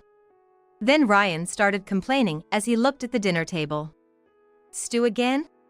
It's fine to eat whatever during the day, but make something else when your husband comes home. Do you want to shorten your husband's life? Today, I was just fulfilling your mom's request. Oh, I said I wanted pasta. You really are a clumsy and incompetent wife, Ryan. That's true. I felt uncomfortable but held it in. Despite saying he wanted something else, Ryan went for seconds of the stew. Sally, how's the part-time job going? It's just a no-responsibility plaything, right? How much do you make? Well, it's decent. I work part-time at a cosmetics company, and my performance is better than that of many full-timers. I kept that to myself. Then Ryan, clearly dissatisfied, spoke harshly. Dumping all the housework on mom, you live quite the life, don't you? You should put all your income into savings. That's about all you're good for. You're just a low-paid underling, right? I wouldn't stand for that. I had things I wanted to say, but I held them back again. If I just endure, peace is maintained. Just me. I lead a stifling life. One day, I was shocked by a message from my friend Tamara. Hey, listen. I'm pregnant. It's my boyfriend's baby. I replied immediately. Congratulations. That's wonderful news. Take care of yourself. Ryan and I don't have children yet. Part of me couldn't fully rejoice because of that. Caught between my child-disliking husband and my mother-in-law who desperately wants a grandchild. That night, in our bedroom before sleep, I told Ryan about it. Listen, my friend Tamara is pregnant. What? Say that again? Unusually, my husband asked me to repeat. Normally, he'd just respond with "Oh, really?" But Ryan was really interested in the story this time. Is that really true? It's not a lie or something? Huh? Why? There's no way she'd lie about that. How can you say it's true just like that? Suddenly, Ryan apologized. I'm sorry. That child must be mine. Please forgive me. What? Wait, what do you mean by that? I've been having an affair with your childhood friend Tamara, and I didn't mean to get her pregnant, but I let my guard down. What do you mean? Tamara is your lover. Wait, that's just... It's late, you're being too loud. What will the neighbors think? At that moment, our argument was overheard by my mother-in-law who came rushing in. In tears, I told her about Ryan and his affair with Tamara. However, my mother-in-law took Ryan's side instead of mine. Well, that's fine. You are dismissed. Ryan, you should remarry that girl. Now we can have our first grandchild. She's much better than a wife who can't have children. That's so unfair. All this time, I've been... Shocked, I packed my things the next morning and left the house. My parents' home is in the next town over, close enough to walk. I couldn't just quit my job suddenly, so going back to my parents' house was the best option. My mother let me into her house. Then I signed the divorce papers Ryan sent and submitted them. I sent Ryan an email to inform him, but he did not reply. That's how my married life ended. Thankfully, my coworkers did not pry into my personal life after the divorce. I threw myself into my work. Then, 9 months after the divorce, Ryan and his mother suddenly showed up at my parents' house.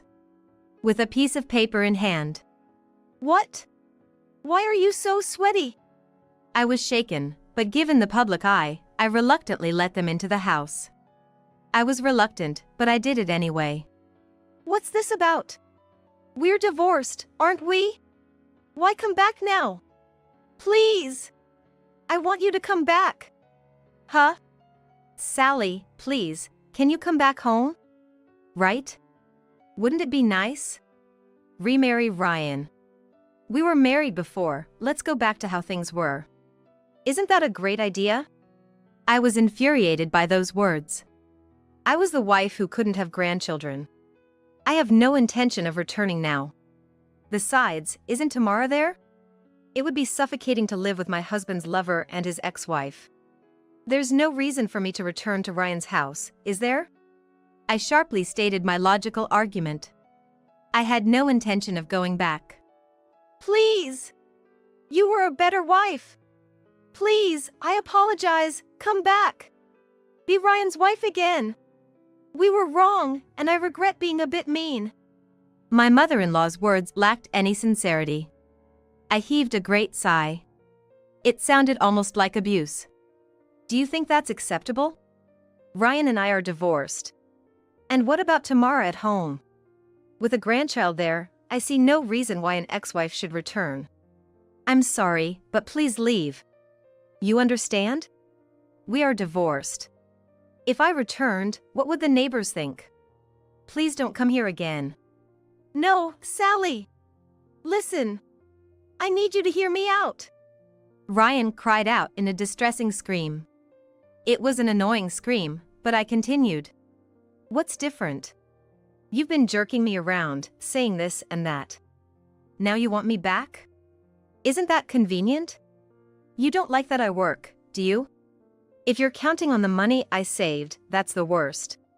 I bluntly aired the grievances I'd never been able to express during our marriage. All the things I hadn't been able to say. And what about Tamara? Did you kick her out?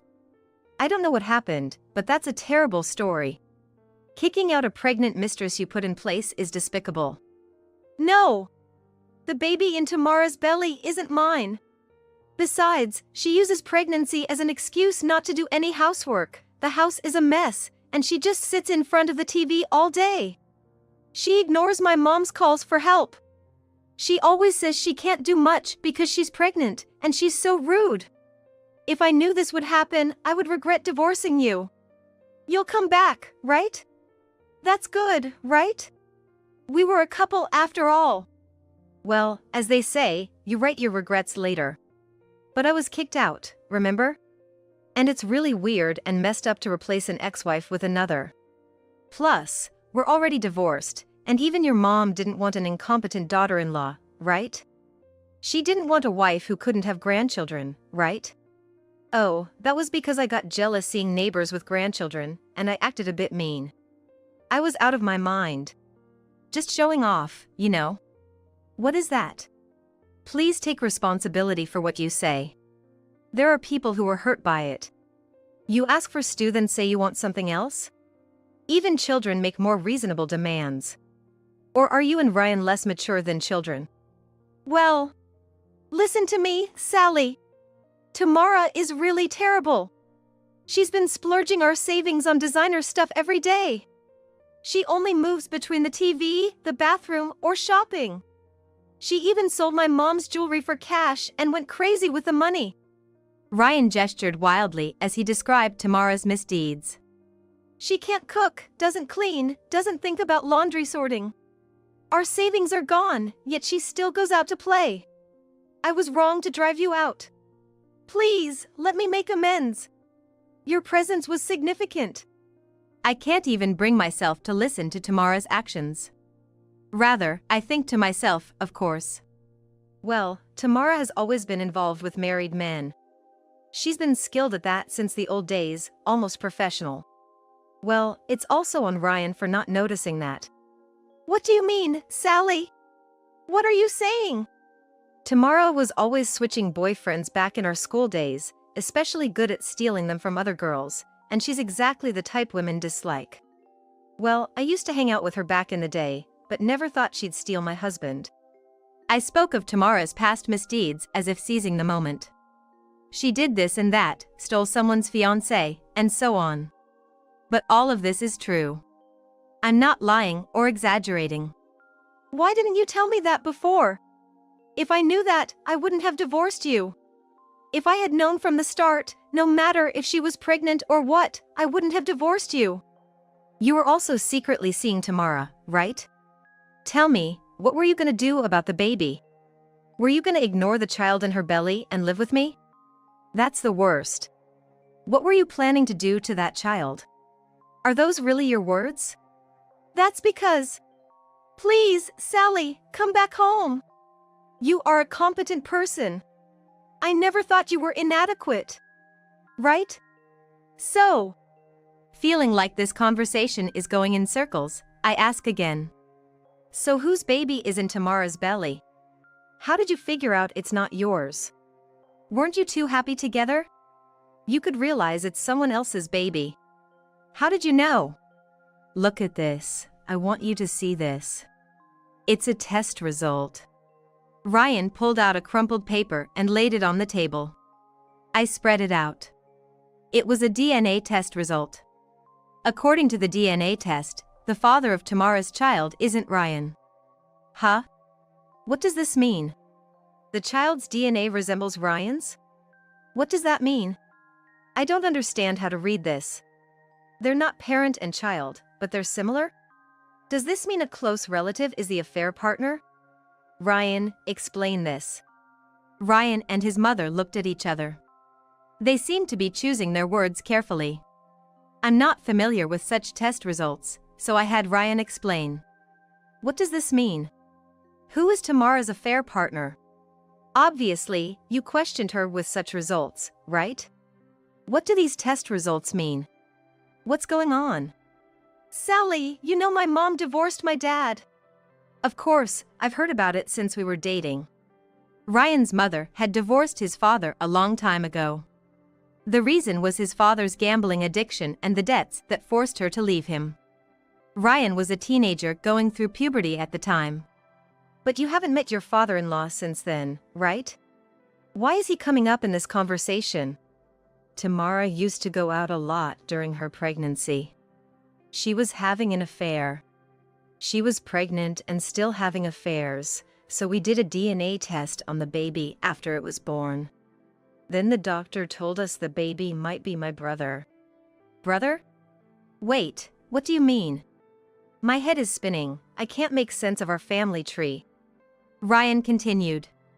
So I confronted Tamara. Then it turned out the father of the child in her belly isn't me, it's my father. What?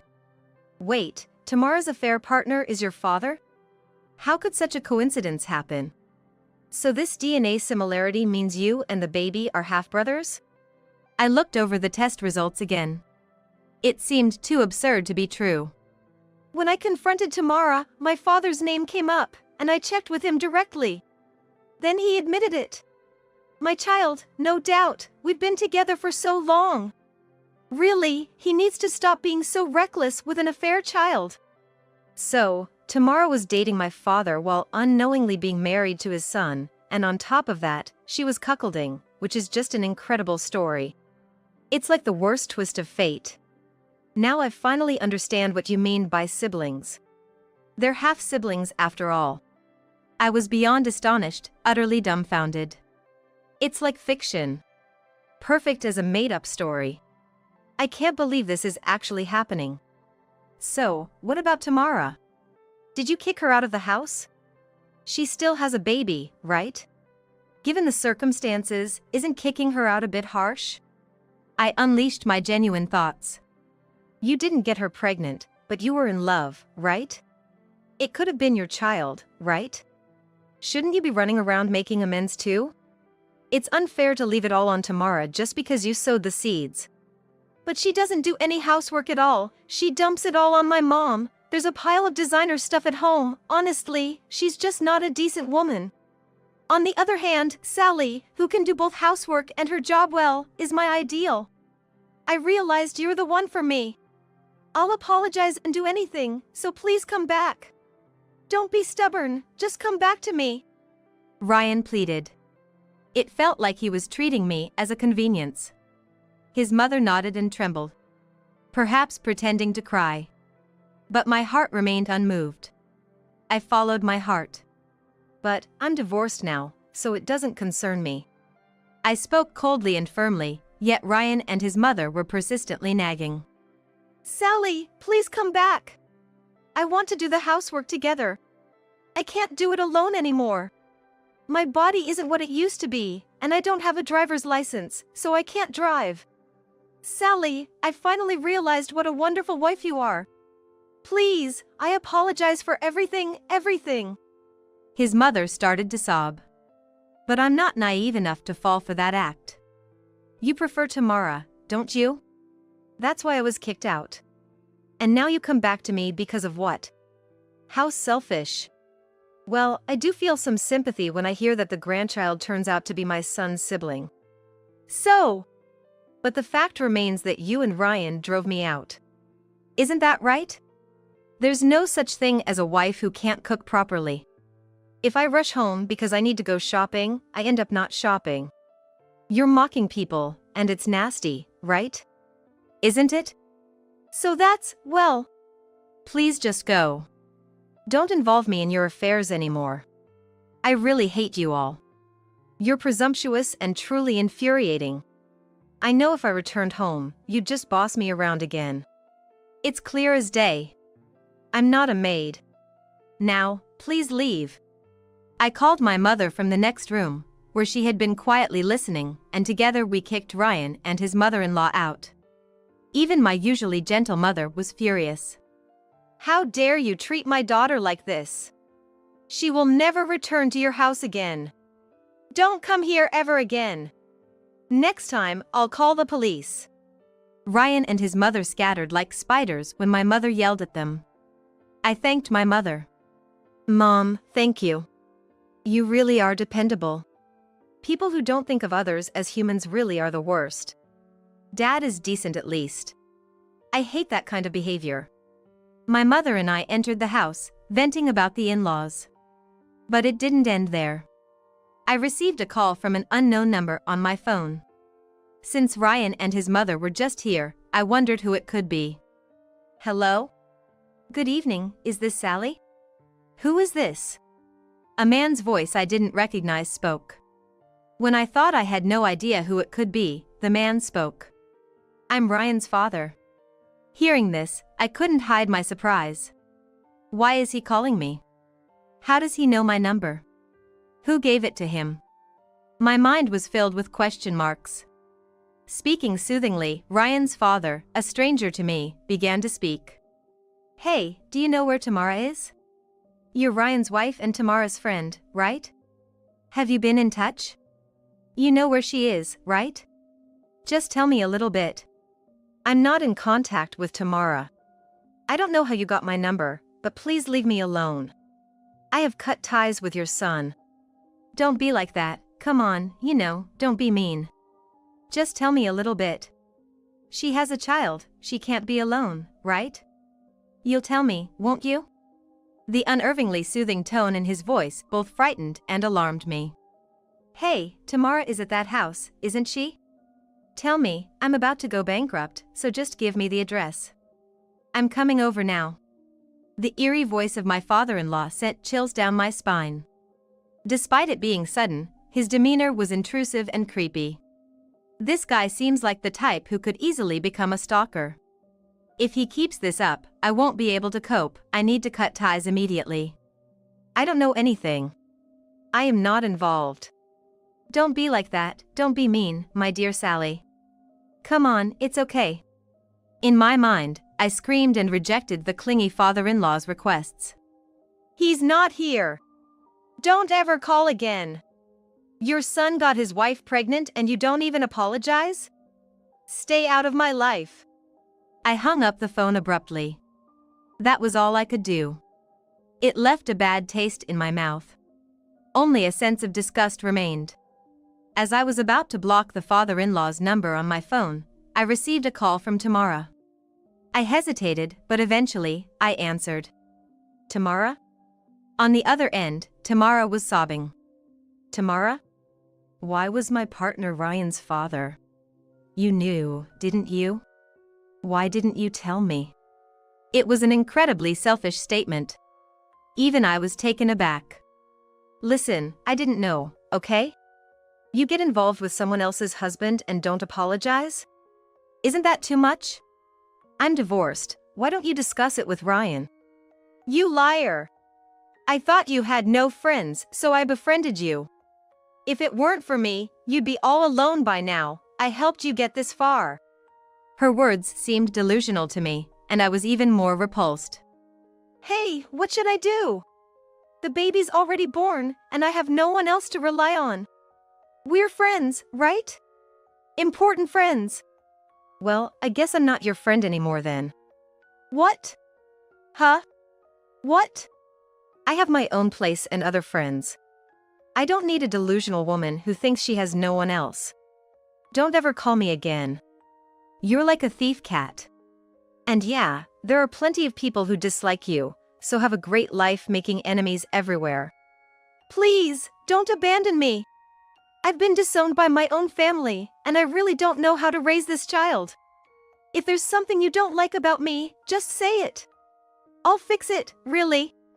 Don't abandon me, help me. You're supposed to help me, we're friends, right? I don't understand people who steal from others, those with infidelity issues. It's not that you're abandoning me, I'm abandoning you. Do you understand? Do you know how many of my friends have cried because you took their boyfriends? It's just too much trouble. I don't want to be parasitized by you anymore, so I'm cutting ties. Please help, I'm really sorry.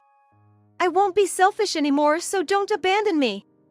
Oh, and by the way, Ryan's father called. He's looking for Tamara, why don't you meet him? That might settle things. The child will be Ryan's sibling, right? Isn't that what you wanted? I don't want a father who's covered in debts. I didn't know Ryan's father was almost sold off by some weird organization to pay off his debts. Please, hide me. We're friends, right?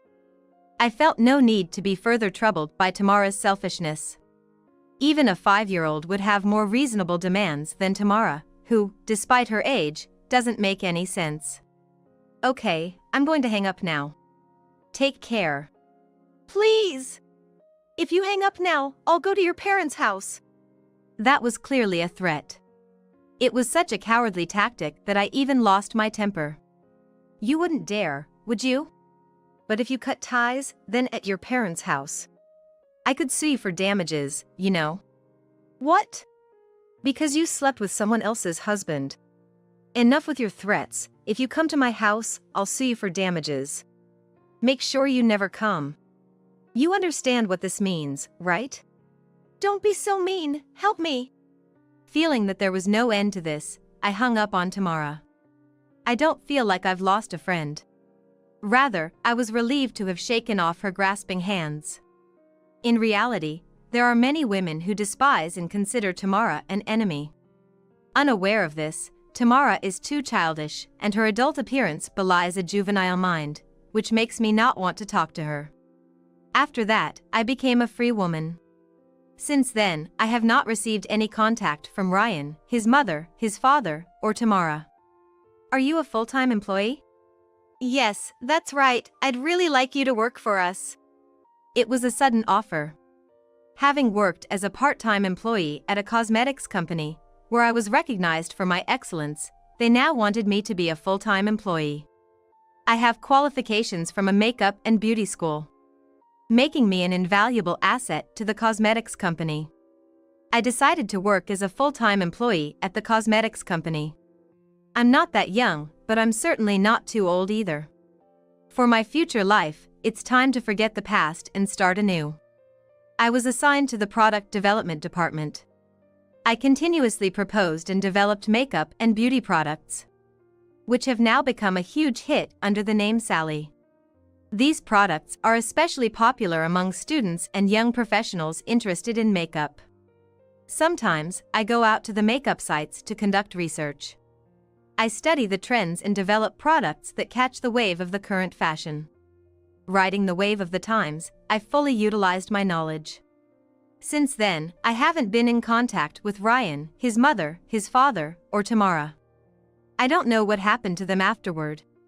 But well, it's none of my business anymore, and today, as always, I head to the product development department. Sometimes, I'm featured in magazines. What is the secret to your success, Sally? Well, it's important to cherish your colleagues and incorporate both good and bad feedback. Sometimes, painful feedback sparks development, so we value opinions from both the field and behind the scenes. That is surely the key to successful development. I remain out of the public eye, becoming famous only by name. Sometimes, I receive supportive emails from former seniors saying they use my products. Then one day, I heard news on the TV that made me doubt my ears. It was news that Tamara had been arrested for inappropriate actions towards her child. The child was taken into protective custody by the Child Welfare Services. Tamara looked much older in the news footage. The TV constantly aired Tamara's misdeeds. People testified about Tamara's daily behavior. Leaving her child alone in the house. I had my boyfriend stolen by her in school. I always thought it would end like this. I felt no sympathy for Tamara. I even turned away journalists who came to interview me about Tamara. It's all over. I'm living life my way. That's enough for me. And now, I'm planning to remarry someone I love. We're not having a wedding, but we plan to live quietly. I will not walk the path Tamara did, nor do I want to. I don't want to engage in such behavior as going after someone else's husband. Hearing that Tamara was arrested, I actually felt relieved. The thought of being cheated on again was nerve-wracking. But now, I have no such worries. This is how I became happy. Wait, so this baby is Harrison and Kelly's? That's right. Harrison really wanted his own baby, you know. You are infertile, so I had the baby for him. When my husband came home, Kelly was unexpectedly snuggling next to him, holding what appeared to be a newborn baby. Seeing them getting cozy right in front of me made me feel nauseous. And my husband didn't say a word. He just shoved the already filled-out divorce papers in my face. Sign the divorce papers quickly. As I shakily took the divorce papers, it seemed like my agreement to the divorce encouraged Kelly, who then exclaimed, "Hey, since we're celebrating the birth, let's call a photographer friend and take a family photo." Don't joke with me, why should I be in the photo? However, during the wait for the photographer, I had a lot of time to think things over in my head. And I decided I couldn't take it anymore and started planning what I should do next. My name is Amy Miller. I turned 30 this year. I work hard during the weekdays. In my 20s, I met Harrison at the company where I started working. Harrison was not only good at his job but was also kind to everyone, patiently teaching them their duties. I was one of those people, and as they taught me, we started talking more since we shared similar hobbies. Harrison, being kind to everyone, was particularly popular among the female staff. Being able to talk to such a Harrison made many people around us envious. Eventually, he started inviting me out for meals after work, and naturally, we began dating. After dating for 2 years, Harrison proposed, and we got married. Our parents, of course, as well as colleagues at work, celebrated our union. At the same time as our marriage, I quit my job at the company, but several years into our marriage, we still hadn't been blessed with children. I really want a baby soon. Why isn't it happening? While I was caught up in these thoughts, Harrison would tell me not to worry so much. We can think about children slowly, he'd say. Every time Harrison spoke kindly, it reassured me. But I still wanted children. However, starting fertility treatments was expensive. But being still in my 20s, I thought there was still time to have children, so to stop overthinking, I decided to find a purpose in life and started looking for a job again. I have a younger sister, Kelly, 2 years my junior. Contrary to my serious nature, Kelly has always been free-spirited. She was selfish from when we were kids, but I found it endearing and maybe spoiled her too much. Eventually, our parents tried to discipline her more strictly when she reached junior high school, but it was too late. Her selfish behavior didn't improve with such measures. Moreover, Kelly suddenly dropped out of college, defied our parents, and left home, after which we didn't hear from her for a long time. I was shocked when I heard Kelly had left home, but knowing her free-spirited nature, I figured she'd just pop back in unexpectedly. Still, our parents were worried, so I promised to look for her and kept in touch regularly. When I was 28, Kelly, now 26, suddenly showed up at our house. I was surprised to see her through the intercom camera. "Amy, long time no see. How many years has it been?" "Kelly, It really has been a long time. About 10 years, hasn't it? But what brings you here all of a sudden? You found the house okay? Yeah, actually, I asked Mom. She told me you got married. I see. I couldn't get in touch with Kelly for a while. I was happy to see my sister after such a long time. Though I was surprised she showed up unannounced, seeing her well brought me relief. Amy, what's going on? And who is this lady? Oh, Harrison. She's. Nice to meet you. I'm Kelly, her sister. Nice to meet you. I'm Harrison. Before I could speak, Kelly stepped forward and introduced herself to my husband. This was typical of her. She always wanted to stand out more than me. That's why, as her older sister, I always tried to step back a bit. Still, I was just happy to see that she was doing well. I'd heard about a sister but had no idea she'd be this beautiful. It's not that I was hiding her, we just hadn't been in touch for a while. Actually, that's true. Sorry for worrying you all this time. But now, I'm working as a model. With that, Kelly showed me a magazine with her on the cover, bragging about her success. I looked at the magazine and was impressed to see that she really was thriving as a model. Well, with her looks and style, it seems she was scouted as a model after leaving home, and now she's a popular, in-demand model. Wow, that's incredible. A top model, huh? See, I'm not like you. But I was surprised you got married first. Kind of makes me a bit jealous. Oh? What are you trying to say, Kelly? If she came to celebrate my marriage, she should have started with that, but Kelly was unfazed by anything I said. In the end, she talked about herself the whole time. Right as she was leaving, she finally said, "Congratulations on your marriage. I hope you get even happier. And Harrison, now that you're my brother-in-law, let me give you my business card." Saying she had work, she left after handing over her model business card. While I was happy to see Kelly, I felt drained after our holiday was disrupted. And I was left feeling unsettled about her giving out her business card. Harrison kept saying, "She's beautiful," doting over her the whole time she was here. Even though Kelly is beautiful, I thought it inappropriate for him to say such things in front of his wife, and I just replied, "Indeed." Then, whether by coincidence or not, from that day on, Harrison's behavior started to change. He couldn't let go of his phone, and he began coming home late. As I prepared dinner, I'd glance at Harrison, who was always grinning at his phone. In addition, he started saying he was away on business or work trips over the weekends. My husband, who had never done anything like that during our dating or marriage. "Hey, you've been going on a lot of business trips lately, huh? Were you always in a department that required so much travel?" "Oh, is that so? I've just been working hard." His evasive response made me suspect that maybe he was cheating. Not Harrison, I thought, not cheating. But ever since Kelly visited, Harrison's behavior had been strange. What should I do? As a child, Kelly had ruined my first love. By confessing to him before I could, after somehow finding out who I liked. Kelly, cute and popular even then. Naturally, he chose her over me. Those unpleasant memories resurfaced, leaving me with an uneasy feeling. However, contrary to my feelings, my husband still made sure to take me out for our anniversary.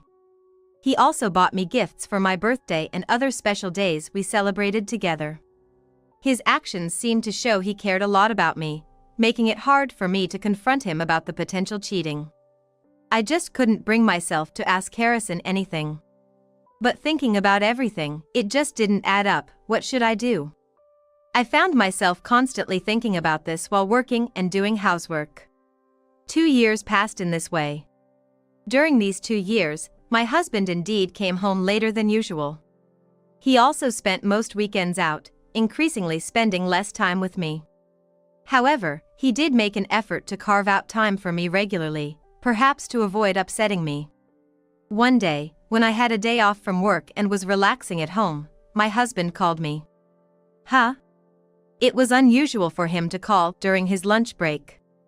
I wonder if something happened. He had left for work in the morning without any issues. While thinking this, I answered the phone. Hello? It's rare for you to call at this time. I thought I'd check in.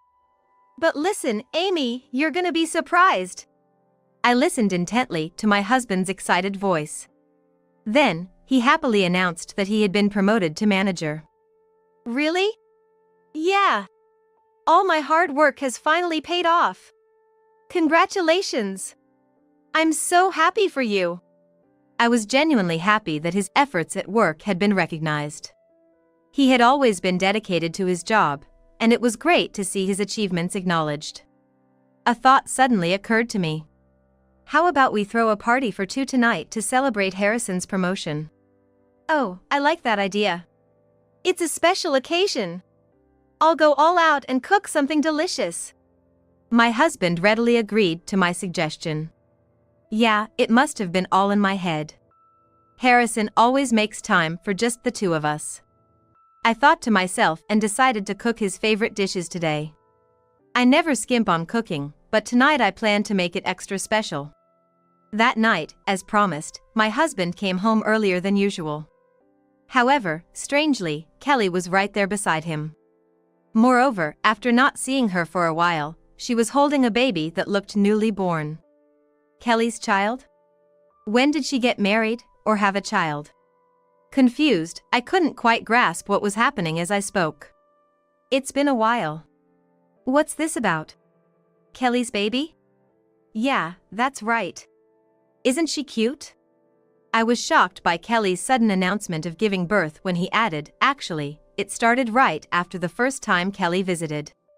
We started seeing each other soon after, and thanks to that, my child was just born the other day. Wait, so this baby is Harrison's? That's right. Harrison wanted his own baby.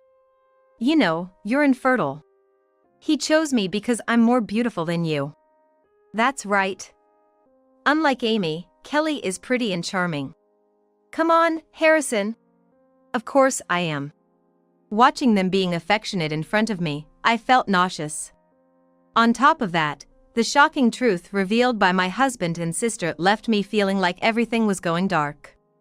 Harrison, without saying anything more to me, presented me with the already filled-out divorce papers. That's how it is, Amy. Please divorce me. Hey! This baby looks just like Harrison, right? So, sign the divorce papers quickly. As I trembled and took the divorce papers, it seemed my agreement to the divorce made Kelly even more bold. Hey! Since we're celebrating, let's call a photographer friend and take some pictures. Looking at my smirking sister, I realized what was going on. Kelly always wants to be better than me. She wants to look down on me. That's why she couldn't stand that I got married before her. With her looks and style, Kelly knew she could easily lure my husband away. She wanted her own child to completely steal my husband from me. And she wanted to flaunt that happy image by capturing it on camera. Ignoring my silence, Kelly called Max, a photographer she met through work, and invited him over without asking. Sorry for the intrusion. Don't worry about it. When Max arrived, he tried to get me, my husband, Kelly, and the baby together for a photo. Don't joke with me. Why should I be in the photo? Come on, let's at least take a family photo. Come on, Max, come on up. Kelly welcomed Max into our home as if it were her own. However, in the time before Max arrived, I had been organizing my thoughts. And I had made up my mind about what I needed to do next. Could you both move a little closer, please? At Max's words, Harrison tried to lift the baby from Kelly. Then I'll hold the baby. Here we go. Daddy's got you now, Harrison said in a silly voice, sending shivers down my spine. But I couldn't stand it anymore and stopped Harrison as he was about to hold the baby. Harrison, wait. What's up? That baby's father is over there. I pointed at Max, who was holding the camera. What? Come on. What are you suddenly talking about? Harrison is the father. Harrison was shocked by my words, and Kelly seemed flustered. Unfortunately, it's true. I had suspected Harrison of cheating for some time. That's why I had secretly hired a private investigator to track my husband's movements. Just a few days before Harrison told me about his promotion, I received the investigative report from the agency. And I was shocked to learn that his affair was with my sister. I had my suspicions, but it was still a shock to learn the truth. Wait, Amy, you were doing something so sneaky. But it helped me discover even more. Kelly has been seeing other men besides Harrison. What? Don't say things like that. Harrison, don't be fooled by my sister's lies. Kelly desperately tried to stop me, her eyes wide with panic. I'm not lying. Kelly's real boyfriend is Max, the man right there. What? No way! And I also know that the baby was fathered by Max, not Harrison. Right, Kelly? Hey, Kelly! You've been betraying me. Knowing her secret, Harrison confronted Kelly. However, Max, the photographer, stepped in as if to protect her. Both Harrison and Kelly were taken aback by his action, but this confirmed that the two were indeed in a relationship. Oh no, it's all come out. I can't believe Sis would go this far. I'm shocked. Kelly, why did you get close to Harrison? It's obvious. I wanted financial support from Harrison, who works for a big company and earns a lot. Kelly said it as if it were the most natural thing, and I clenched my fists. Because Max, as a photographer, is still unknown. His income isn't stable either. Max, so you were okay with Kelly cheating with Harrison? Yes. I knew Kelly was deceiving your husband for financial support, so I turned a blind eye to it. Really? Is that so? I relentlessly exposed evidence of Kelly and Max's relationship to my still unbelieving husband. From photos to videos and voice recordings, I laid out all the evidence, and Kelly started laughing brazenly. Well, the money so far and the birth expenses were a big help. Thanks, Harrison, she thanked my husband. Damn it! You deceived me. I'm gonna sue you both. Get out of this house. Harrison exploded in rage, trying to kick Kelly and Max out, but I still had something left to say. Kelly, do you know what I do for a living? Since I had never talked about my job, Kelly looked puzzled and said, I dunno. Well, I work as an editor. I even publish the magazine where you model. Having a good image is important for someone in show business, right? Didn't you think about the consequences of your actions? Wait! Are you going to sell me out? I didn't want to, but it looks like I'll have to drop you as an exclusive model because of him. It was Max who suddenly turned pale. Max here has also sold the story about you and Harrison to the media. Popular model steals her own sister's husband and gets pregnant, even though the child is actually his. He got a pretty penny for that scoop. What? Max, why would you do that? It's obvious, isn't it? In exchange for turning a blind eye to Kelly and Harrison's relationship, he wanted to reward himself. That scoop spread quickly in the industry. I knew about it too. The two, having no idea that I was connected to Kelly's job, turned deathly pale. How does it feel to be betrayed by someone you thought was on your side, Kelly? Kelly, trembling, lunged at Max, and they started fighting. With the baby crying uncontrollably, I decided to call the police to settle the chaos. Kelly, holding the child, was escorted out by the police along with Max. At least one problem was resolved for the moment. But the issue with my husband remained. After seeing Kelly and Max off, Harrison turned to me, begging for forgiveness. Amy, I was wrong. Please forgive me. Let's forget the divorce, huh? No, I'll proceed with the divorce as planned. What? Didn't I tell you? I know everything. In fact, the investigation by the private investigator revealed that Harrison had been cheating with other women as well. Apparently, seducing his model sister-in-law boosted his confidence as a man. He had been inviting female colleagues to dinners and gifting them designer items. Knowing this, I had already decided to divorce him from that moment on. And my suggestion to throw a party celebrating his promotion was meant as a last supper of sorts for us as a couple. But having all the players conveniently come together like this made me determined to end everything. I'm sorry, Amy. Apologizing now won't change anything. Oh, and while I'm at it, let me tell you something good. What? The female colleagues are selling all the gifts you gave them and turning them into cash. What? For them, you were just a wallet. Really, it's laughable how foolish you are. As I said this, Harrison collapsed to his knees. He begged me for forgiveness. There's no way I can forgive you. I am divorcing you, and I've already packed my things. Wait, please! You're all I have, Amy! I realize that now. Please reconsider. If only you hadn't done this in the first place. I dismissed my husband's words. After that, he fell silent. In the end, he was just deluded by Kelly into thinking he was more attractive than he is. And used by the female employees as a wallet. He got what he deserved. I can't spend my life with someone like that. Later, I brushed past my crying husband, took the already filled out divorce papers, and went to file them at the courthouse. Of course, right after, I took my packed belongings and left the house.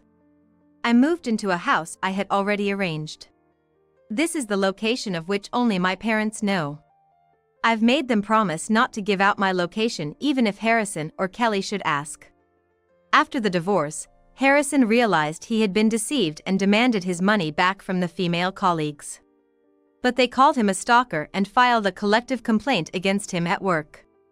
Consequently, he was labeled as dangerous, demoted, and transferred to a subsidiary in a rural area.